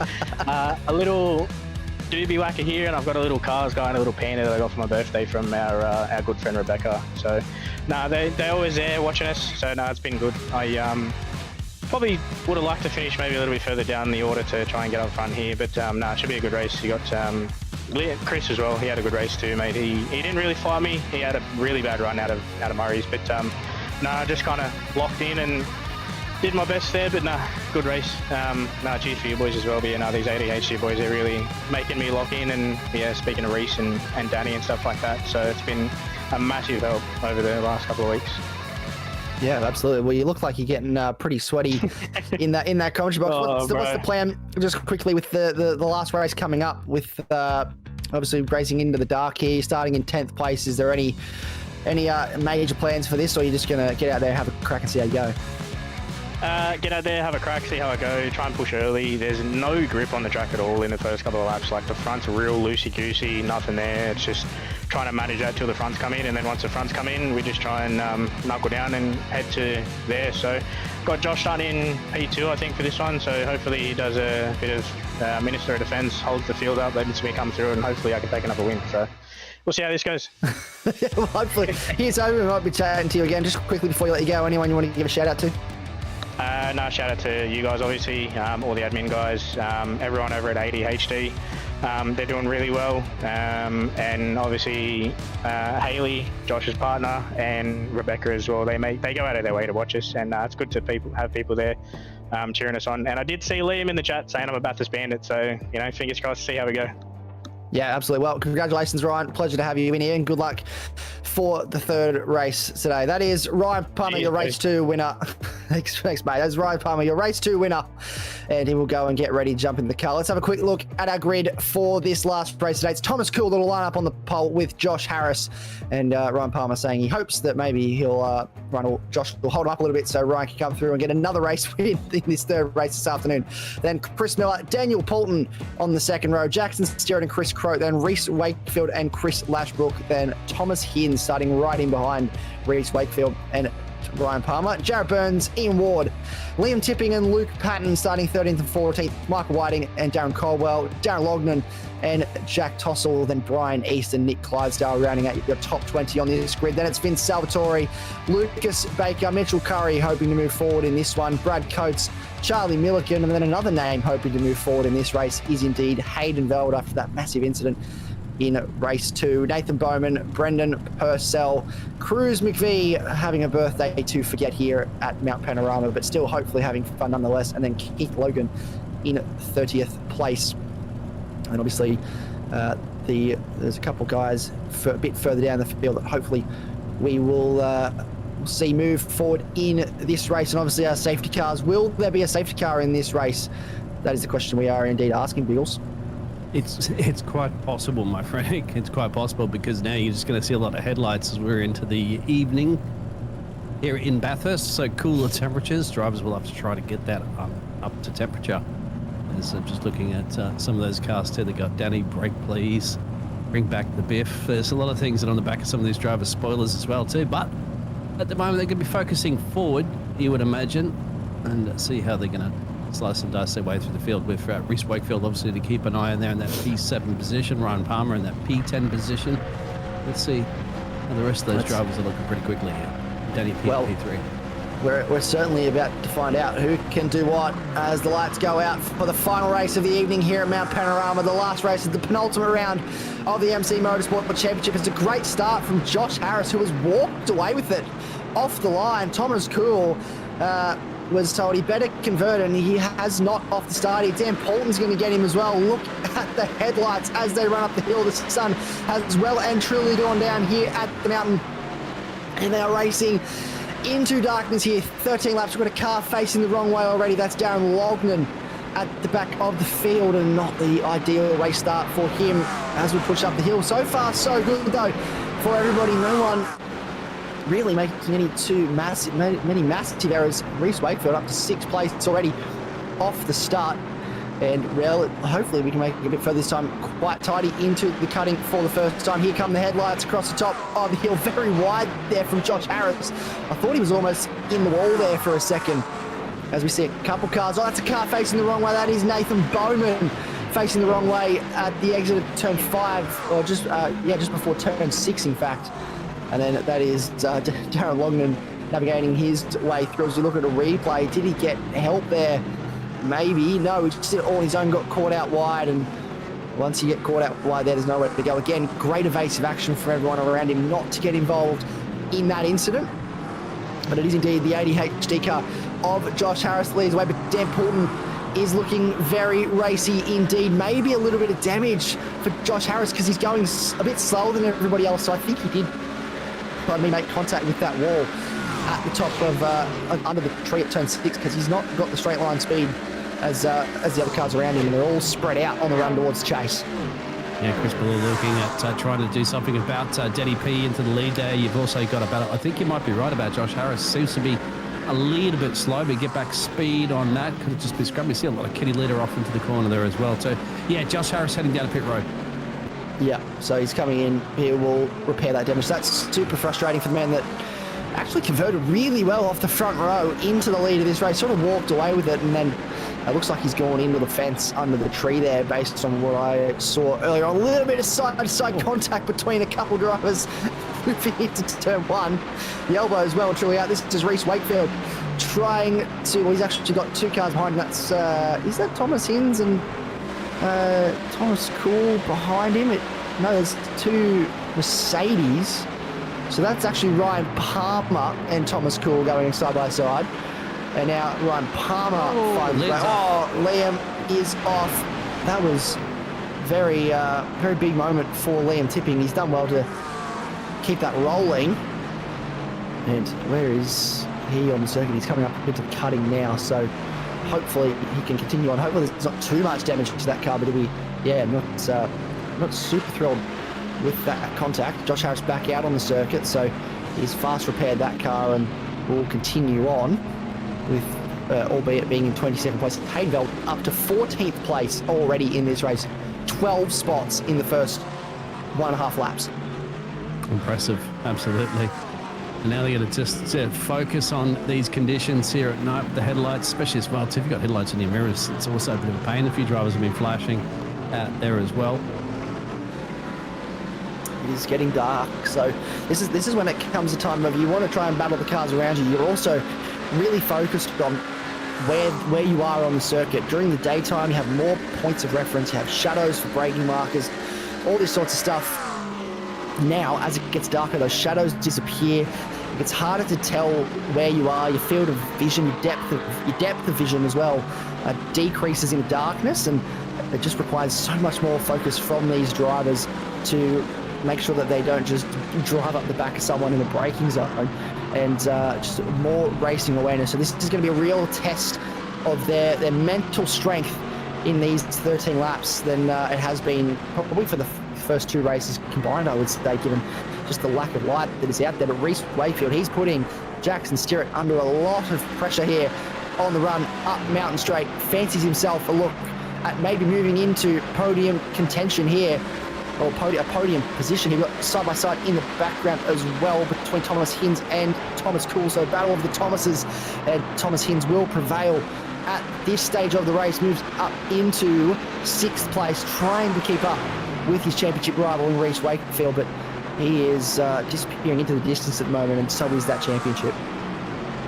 Yeah, the battle of the Chris's that you mentioned. We did another driver from Chris, another Chris as well too. We had Chris go down to pit road. Mitch Curry's just come in and out of pit road, so maybe this driver's got a little bit of damage early, and they'd like to get into that fast repair so that they can be cars at least drivable in these conditions, nighttime, evening conditions. And I think that was the situation that we saw earlier as well too from Josh Harris, because he might not want to hinder everybody up trying to get past him, if his car was a little bit undrivable. Yeah, that's exactly it. Obviously, you want to get as many positions as you possibly can, and you want to get as many. You want to maximise your points, but you also don't want to be a mobile chicane. And I think that was the smart decision from Josh Harris's.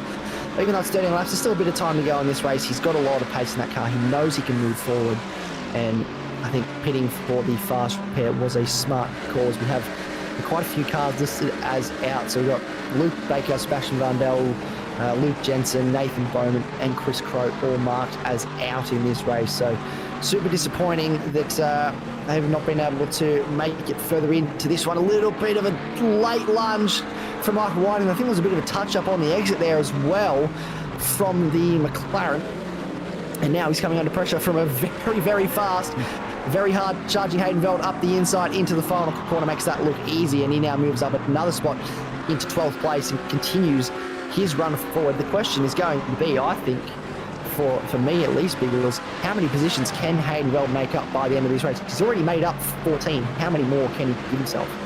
Well, it's quite possible. I mean, as long as the car's not flipping upside down, it's just quite quick behind it. Stays on its wheels. Yeah. Pointing in the right direction, ideally.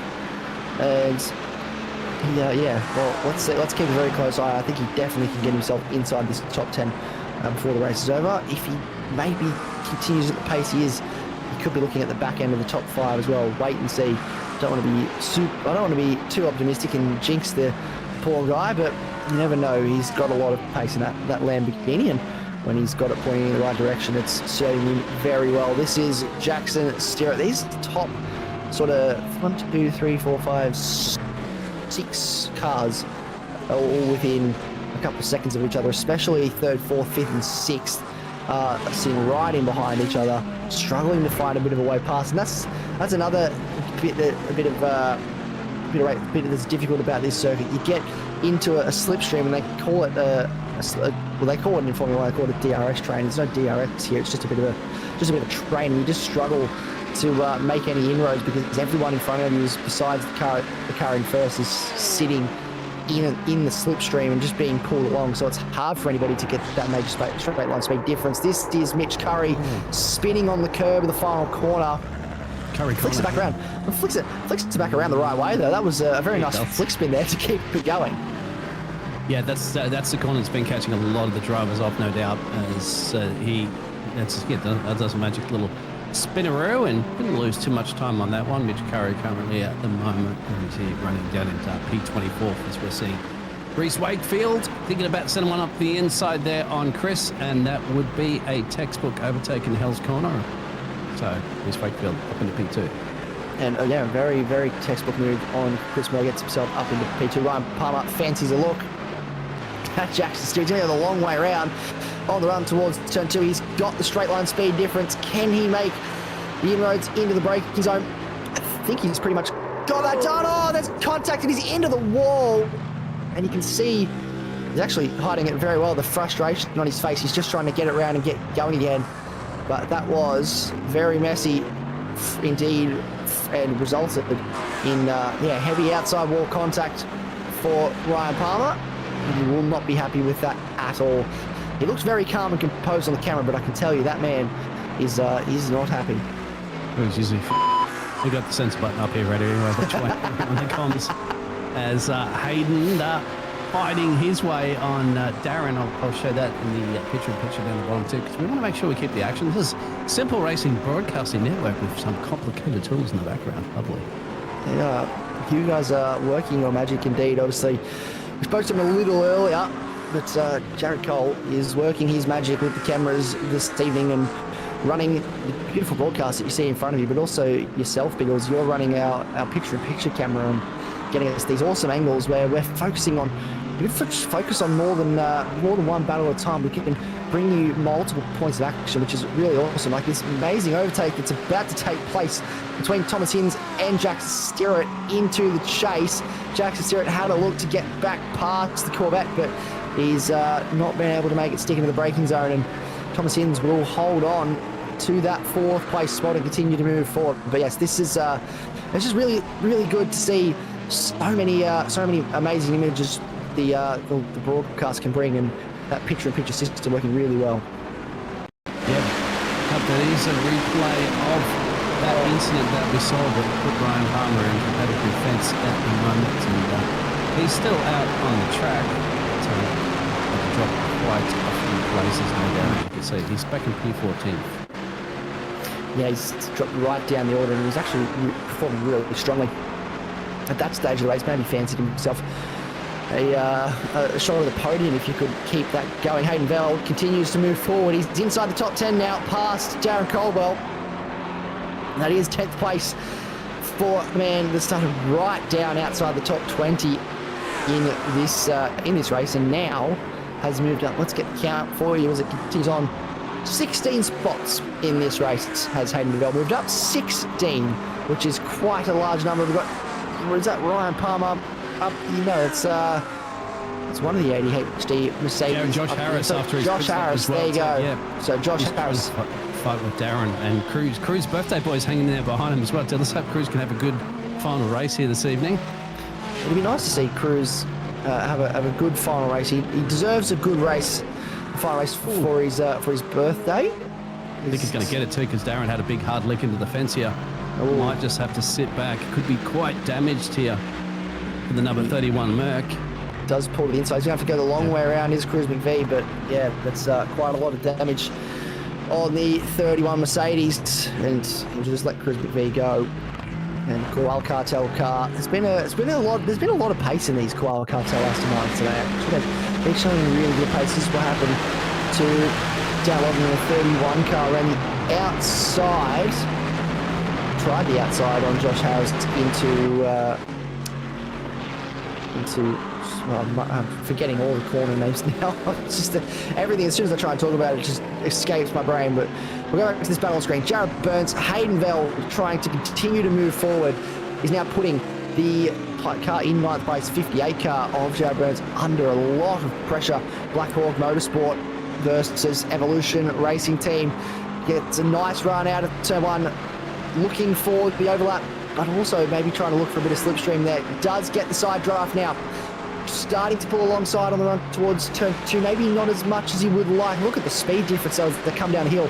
Can he get this move done? Into turn 2, pulls to the outside racing line, drives back across. There's a little bit of contact between the two of them. I almost thought we were going to get another Ryan Palmer incident there with Bell being backwards into the fence. Yep, that's what you love to see. Trying to conquer the mountain.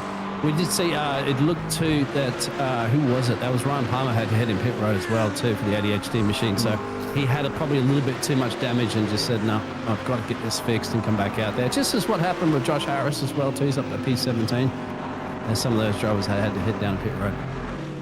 Yeah, it's been a bit of a battle, uphill battle for some of these guys in this second race, especially Ryan Palmer, who won the second race, is the Mountain has said, well, we've given you your gift for today. We've given you your good race, and now we'll Give and take away. That's exactly right. The Mountain giveth, but the Mountain also taketh away, and indeed that is what it has done for Josh Harris today. It has given him a race victory, but it's also taken away what looks to be a very strong result to cap off what would have been a really good round for Ryan Palmer after, I think it was a 5th place in race 1 into a 1st place in race 2. Little look at the inside from Hayden Veld. He's getting a little bit impatient here, and why wouldn't you? Because time is running out to get these moves done. 8 laps now have elapsed in the final race of the evening. It's getting even darker out there for these drivers. It's getting harder and harder to get that depth perception. You have to be so hyper aware of where you are, don't you, Biggles, on this circuit? You don't want to drive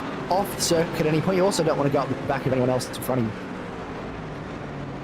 It gets slippery out there as well too. The temperatures change. That's slippery. Thomas around. I'll keep an eye on that one. So Thomas has lost it, I think, into Hell's Corner. That's the reason why they call it Hell's Corner.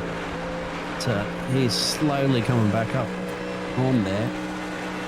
Keep an eye on that fantastic battle you can see up the road there between Hayden Bell and Jared Burns. Oh, well. I think he just sort of said, I'm coming past here. You're either going to get out of my way or you're going to end up in the wall there, and force the issue there. Did Hayden Veld that time around had the inside line as opposed to the outside line, and has made that stick. And now, as a result of Thomas Kuhl also being facing the way at turn 1 at Hell's Corner, he's now 18 spots is Hayden Veld. You said after Chris Flashbrook, who's 2 seconds up the road, who's had a little bit of a breather thanks to that battle between Jared Burns and Hayden Veld, but I suspect that breather will not be for much longer with the pace that this Lamborghini does have. They've all spread out at the front of the field, and there's more contact now. Oh, this is a replay. So just all on his own by the looks of it. I think we've seen quite a few cars do that today. So easy to do on the exit of that turn up, and the exit of that corner. Hence why it's called Hell's Corner, as you said earlier. So been an uphill battle. Tree, didn't it, or something like that? So the drivers just hit or something. I believe it did. And that was.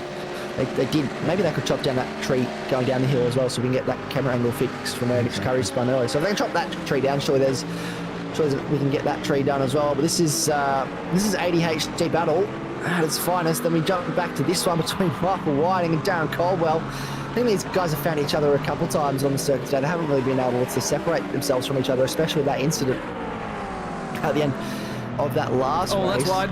Oh, that is very wide from... that was Darren Caldwell that went very wide. Now he is going to fall victim to Liam Tipping as well in the background.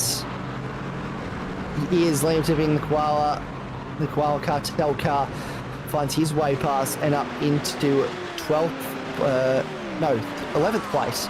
So Michael Whiting into the top 10, Liam Tipping up to 11th, Darren Caldwell. He's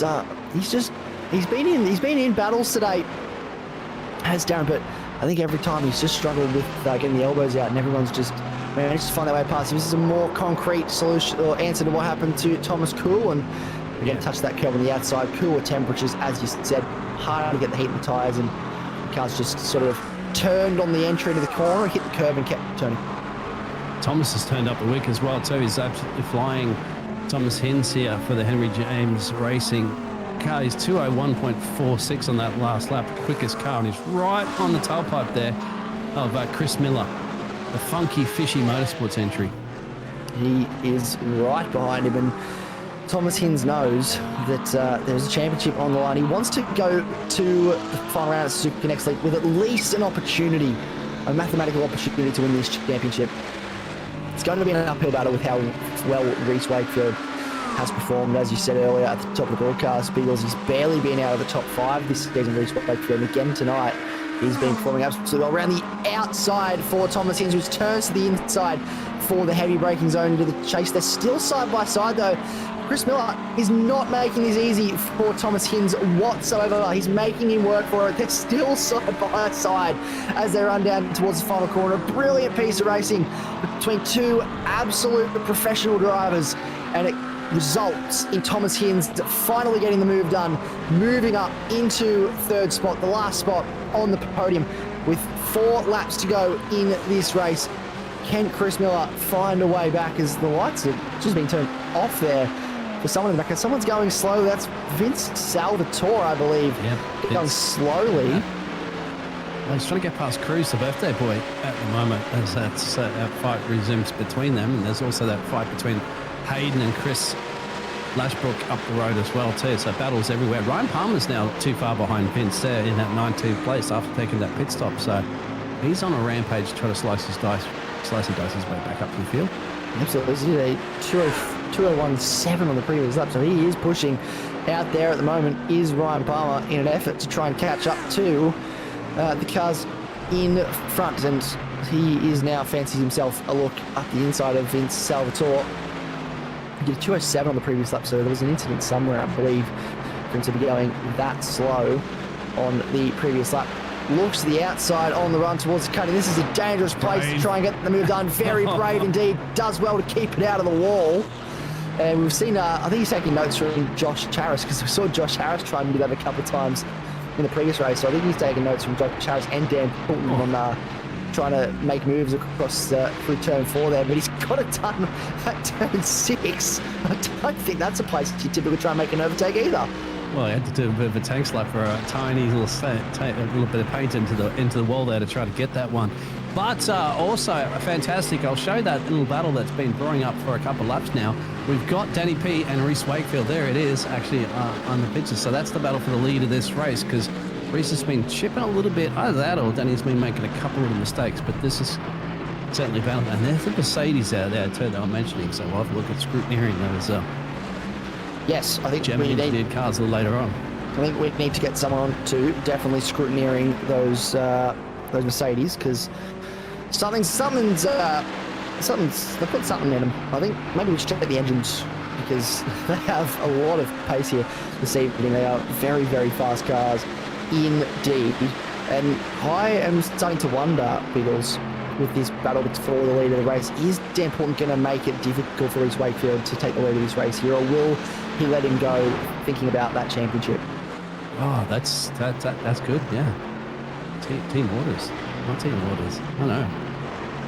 I'm confused with thank you all for tuning in. Make sure you hit that subscribe button if you have not, and give us a thumbs up if you're enjoying the fantastic racing here. Absolutely. It has been an action-packed night. If you're just joining us, where have you been? But if you are just joining us, it is round 9 of the French Car Care GT3 Championship, Season 4 for MC Motorsport, and it has been an action-packed evening. We only had one safety car which appeared at the start of the first race, which was, of course, taken out by Reese Wakefield, and then Ryan Palmer walked away almost with race 2 for a night's victory. Now we're shaping up for a battle for the lead at the end here between the teammates at One Performance Racing, between Dan Poulton and Reese Wakefield, side by side across top of the mountain between Brendan Purcell and Jack Tossell, and that has gone the way of Brendan Purcell. Hayden Veld fancies himself though a look here at Ian Ward on the run towards the chase, continues to move forward in this race. This would be 20 places he's moved up if he can get this move done on Ian Ward. And he is looking incredibly racy at the moment. That Lamborghini making up for lost time after doing a bit of snow angels, a few barrel rolls in the second race. And he is pushing hard. Michael Whiting not too far behind Jared Burns for 9th place. The battle of the race with 2 laps to go in this one. Reese Wakefield is trying everything he can to get past Dan Poulton. But Dan Poulton, he just looks very calm and collected in that cockpit at the moment, doesn't he? He does, yeah.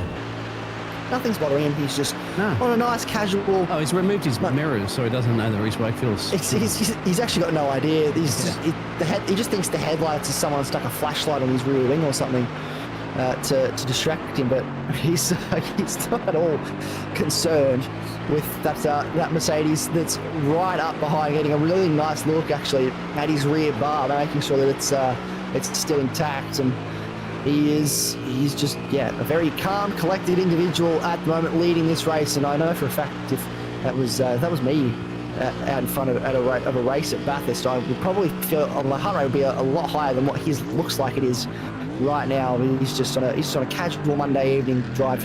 Reese Wakefield is going to throw everything at him at the end of this race here. He's got one more opportunity after this to get it done. A slow down issued for Darren Lognan.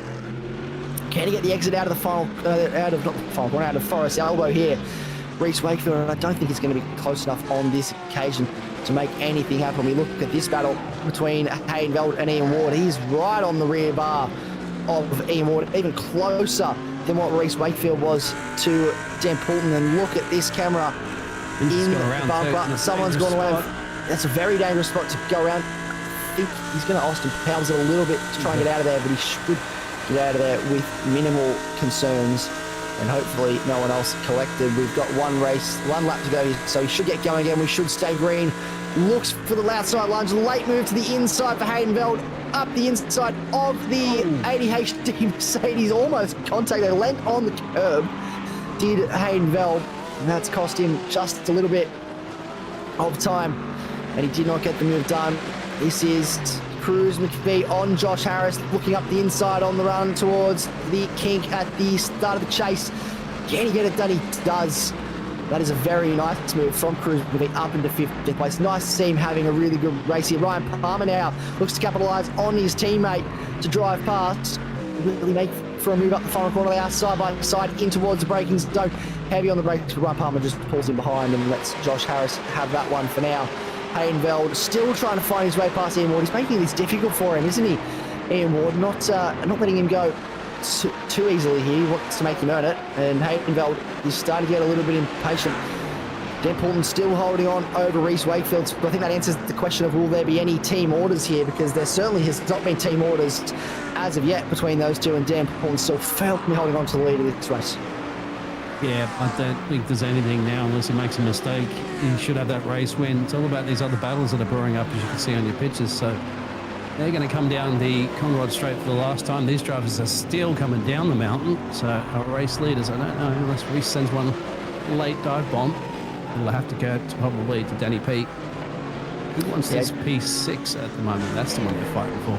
That's the one they're fighting for, but Danny P's just got to be tidy on his exits from here on out and not leave himself any major vulnerabilities to Reese Wakefield, and he will cross the line to make it 3 different winners from 3 races tonight, which is quite an amazing feat, and really good to see. But I think you're almost at the start-finish line. Would Dan Poulton be not too far away from wrapping this one up? There he is on the run down the final corner now.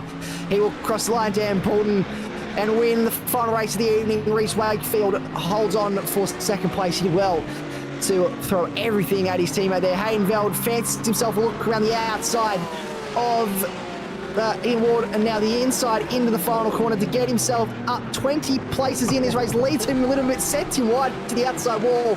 Will cross the line. Ian Ward loses that to Chris Lashbrook at the end there as well, and I think Hayden Veld had to get the elbows out there to make that position, happening. And this is, sends him wide. Ryan Palmer, a little bit of contact with Cruz McVee, and that will result in the Koala Cartel driver running a little bit wide, losing out on a spot there. Will he lose another spot to Josh Harris across the line? No, just holds on. That was a really close, actually. That was so close. Less than a tenth, or about a 1/10 of a second between those two as they came across the line. And look at them down here at the final corner doing their burnouts. What a result, what a race from these drivers. And yeah, just absolutely incredible stuff. Reese Wakefield threw everything at Dan Poulton there, but was not able to get the move done. Yeah, just signing some autographs there, playing onesies and having a bit of fun. Of course, up the 3 crackers of races. Yeah, if you ever played Rocket League, that's onesies right there. Look at that. Those tires won't pop anytime soon there, Danny. Oh, the amount of smoke coming out of the top of that car, I thought the engine might have been on fire. He's can't breathe anymore. He won't be able to see anything at all. He's definitely smoked up in that cockpit. Look at the nice 11 he's left on the road there. But I think we're now going to get a look at our race results potentially. We'll stand by for a minute while we they turn on the lights at Bathurst now. They've turned the lights. Daylight again. Welcome back to daylight. We've someone's got their giant spotlight out and lit up the entire mountain. Here we go. The results for that race. It is Dan Poulton from Reese Wakefield. From Thomas Hinds, who comes home for a very strong 3rd place in that final race. Chris Miller as well. Jackson Stirrett Mostara comes home in 5th place. Hayden Veld up 20 spots to finish in 6th. What a drive from him.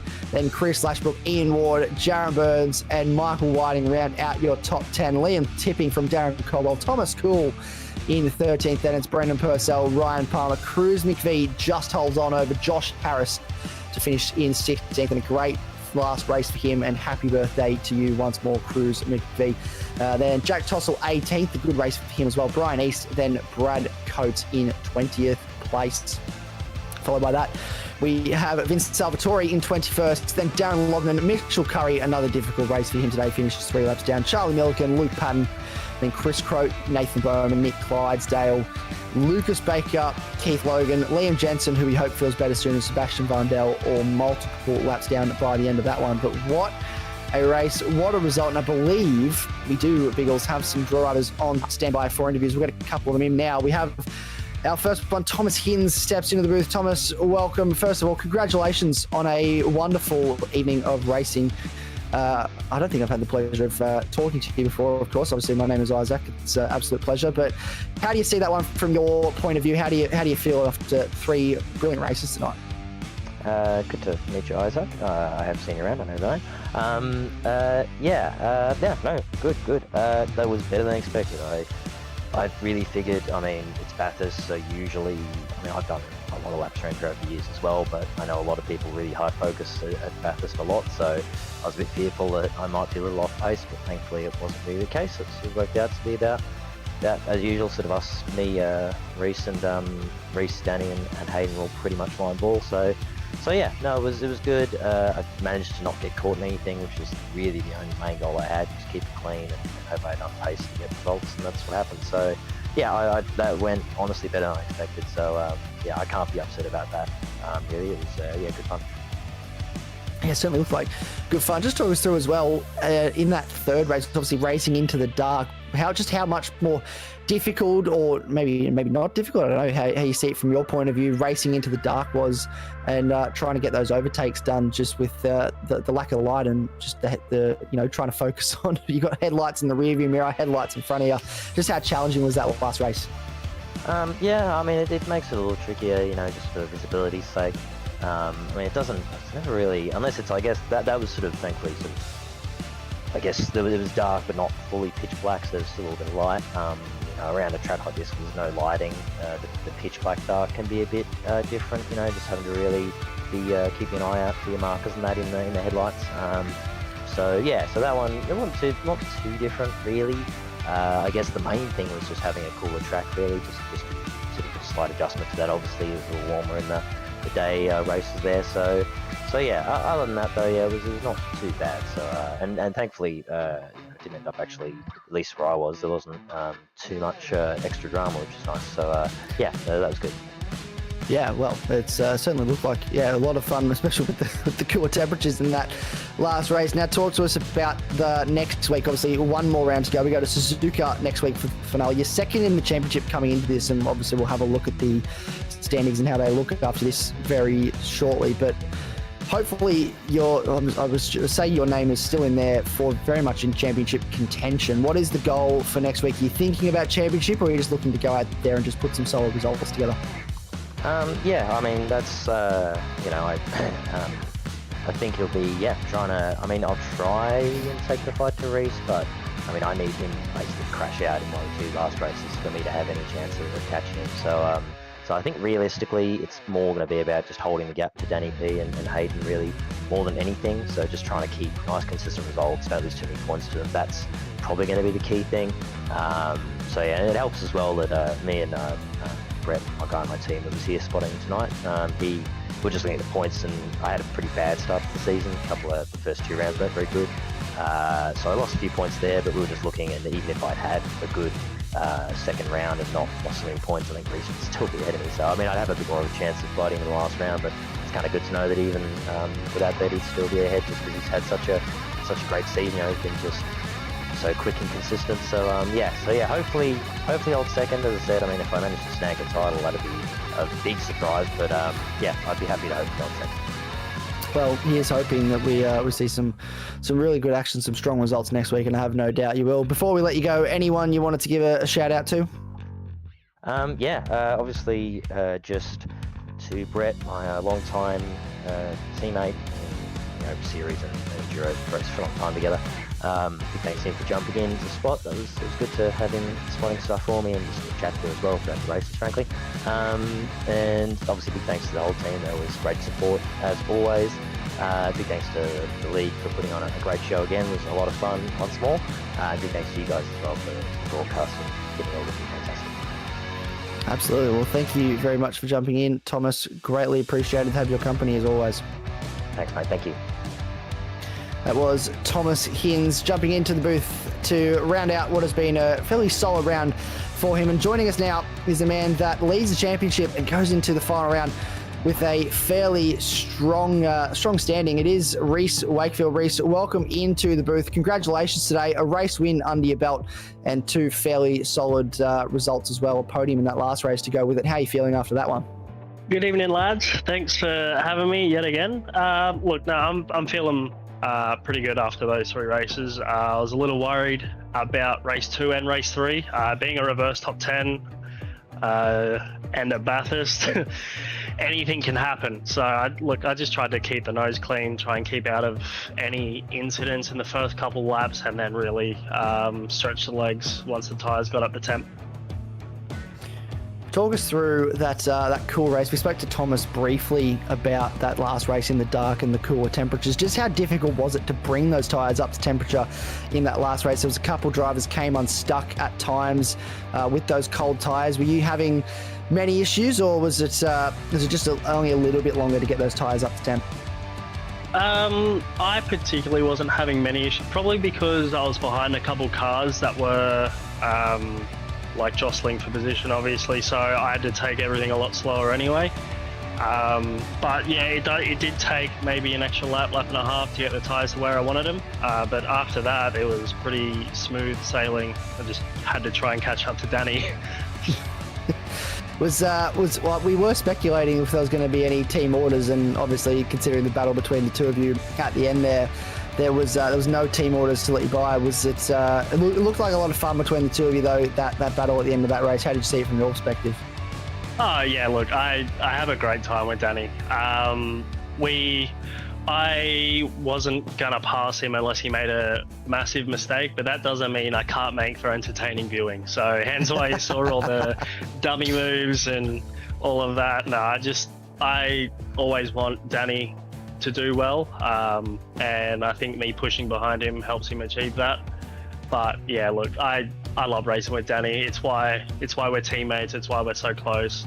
We have a similar driving style, so no one really does anything unwarranted or unpredictable. We both know what we're going to do, so it makes for a very, very easy chase. I'm glad that it's nice to see, Danny getting up there and getting a race win, but also you guys working together as a team, having a bit of fun and just enjoying your racing out there. Let's pivot quickly. We've got one more round next week with Suzuka. You're in the box seat for the championship. Are you going in? Are you feeling the pressure? I know I don't know if I'm supposed to ask a question, but are you feeling the pressure, or are you just going in thinking about just having some fun, having a good night of racing next week at Suzuka? And if you come out with the championship, then that's a bonus. Or are you thinking about, I want to go and come away with this championship? Look, I'd be lying if I said I didn't want to come away with the championship. I've been in here for 3 seasons now. I've got a third, a second, and now the only one that's left is a first. So obviously the championship's on my mind. I'll have to go back and run some numbers, see what the lowest place I can finish is. But I'm also going in there for a bit of fun overall. It's what this whole league's about. It's what this whole GT3 season has been about. It's just having fun with all of your mates and just getting out on track together. But look, between you and I'm coming for that championship. Good to know. We'll keep an eye out next week. We're looking forward to seeing you in action again at Suzuka for one final time next week before we end of this season. Quickly before we let you go, Reese, is there anyone you wanted to give a shout out to? As per usual, the team at OPR, we all put in a lot of work behind the scenes. to get a wobbler like myself up to scratch. All the fans watching, I know I got a couple out there viewing. Thanks to you guys for tuning in every week. And again, every week, Jared, this broadcast just gets better and better. So huge shout out to you guys for putting us on show every Monday. I appreciate it, and I'm sure everyone else is very appreciative of those shout outs as well. Thank you very much, Reese, for jumping in the booth. We look forward to talking to you again real soon. All right, thanks, guys. That is Reese Wakefield, his championship leader, second place in the final race this evening. And now we bring in his teammate and race winner in the final race, Big Danny Poulton in the booth. Dan, welcome in. Congratulations on winning that third race. How do you feel? It looks like a pretty tough race. A little bit squinty because of how dark that race is and my screen's white, but good. It was fun. It was on the edge the entire time. Reese was up my backside chasing me down, and that was about it, really.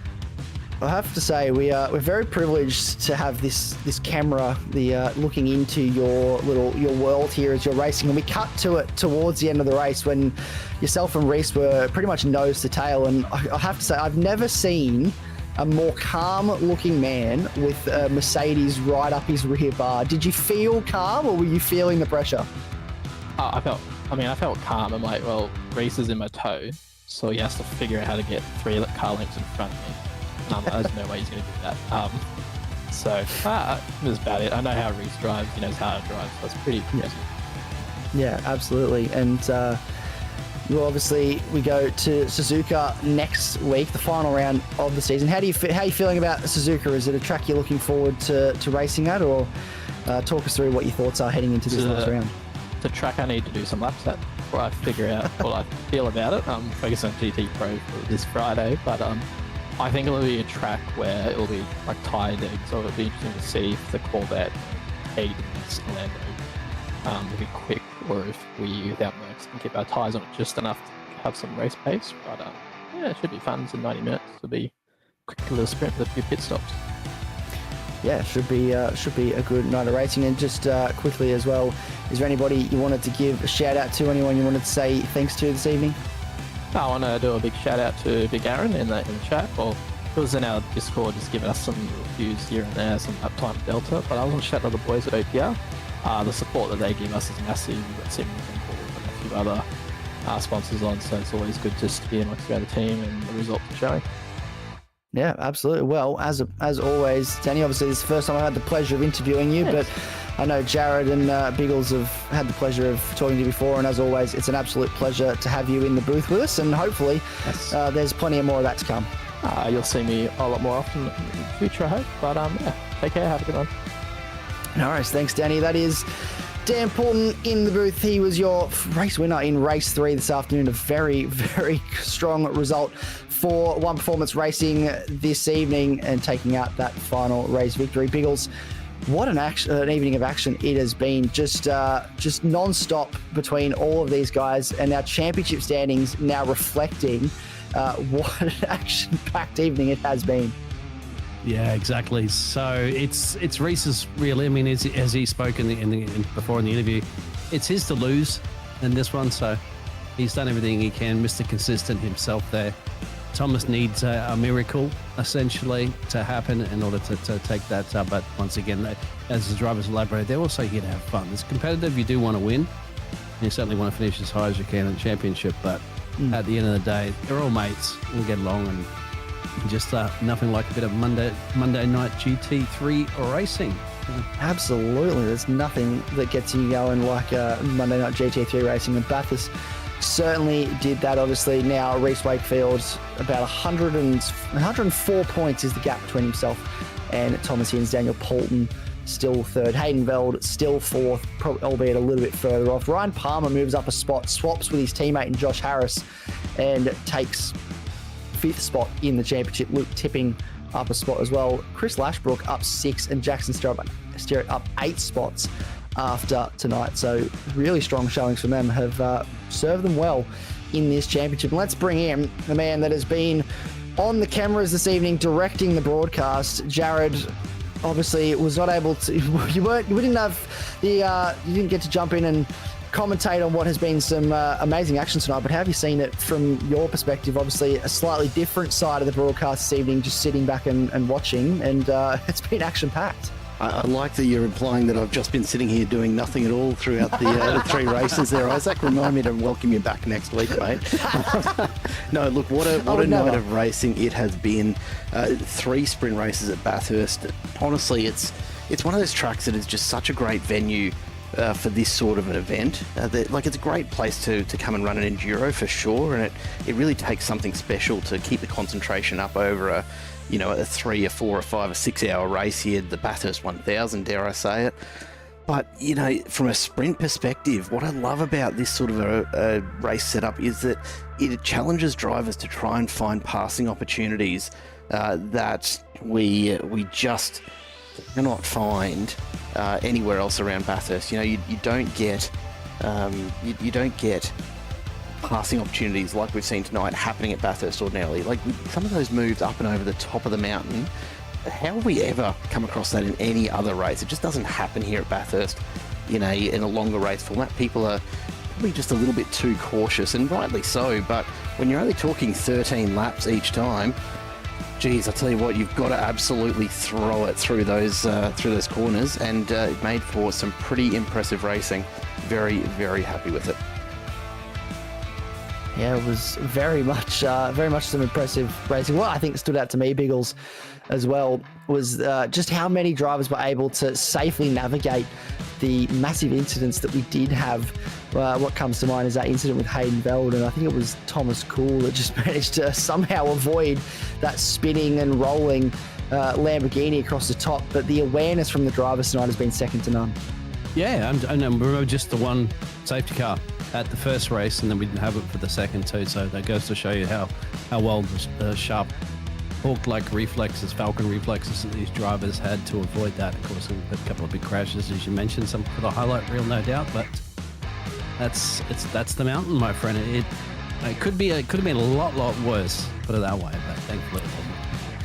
Indeed, it's as you said earlier, the mountain giveth, but the mountain also taketh away. And for a few drivers tonight, it giveth and taketh. For some drivers, it just giveth, and some drivers it just taketh. And that's the luck of the mountain. That's the nature of how this place has been. But what an evening of action it has been, Biggles. It's been an absolute pleasure to commentate alongside yourself tonight. First time we've commentated together, and I've quite enjoyed it. Hopefully, and many more in the future too, my friend. So thank you, Isaac. Hopefully. Well, yes. Well, thank you all as well at home for tuning in. It's been a very big night of action, a lot of stories coming out of this one. The biggest one is that Reese Wakefield goes into the final round with one hand on the championship trophy. 104 points is his lead over Thomas Hinz going into Suzuka next week. We hope to see you there. Between now and then, though, if you are looking for your racing fix, make sure you check out the Simple Racing channel, broadcasting channel. There is plenty of sim racing action, including the past broadcasts for this season, but we've still got a couple series coming up later this week to tickle your racing fix as well, so make sure you check those out. But from everyone here at Simple Racing Broadcasts, including myself and Biggles and Jared Cole, it is a very good evening. Thank you for tuning in, and goodbye.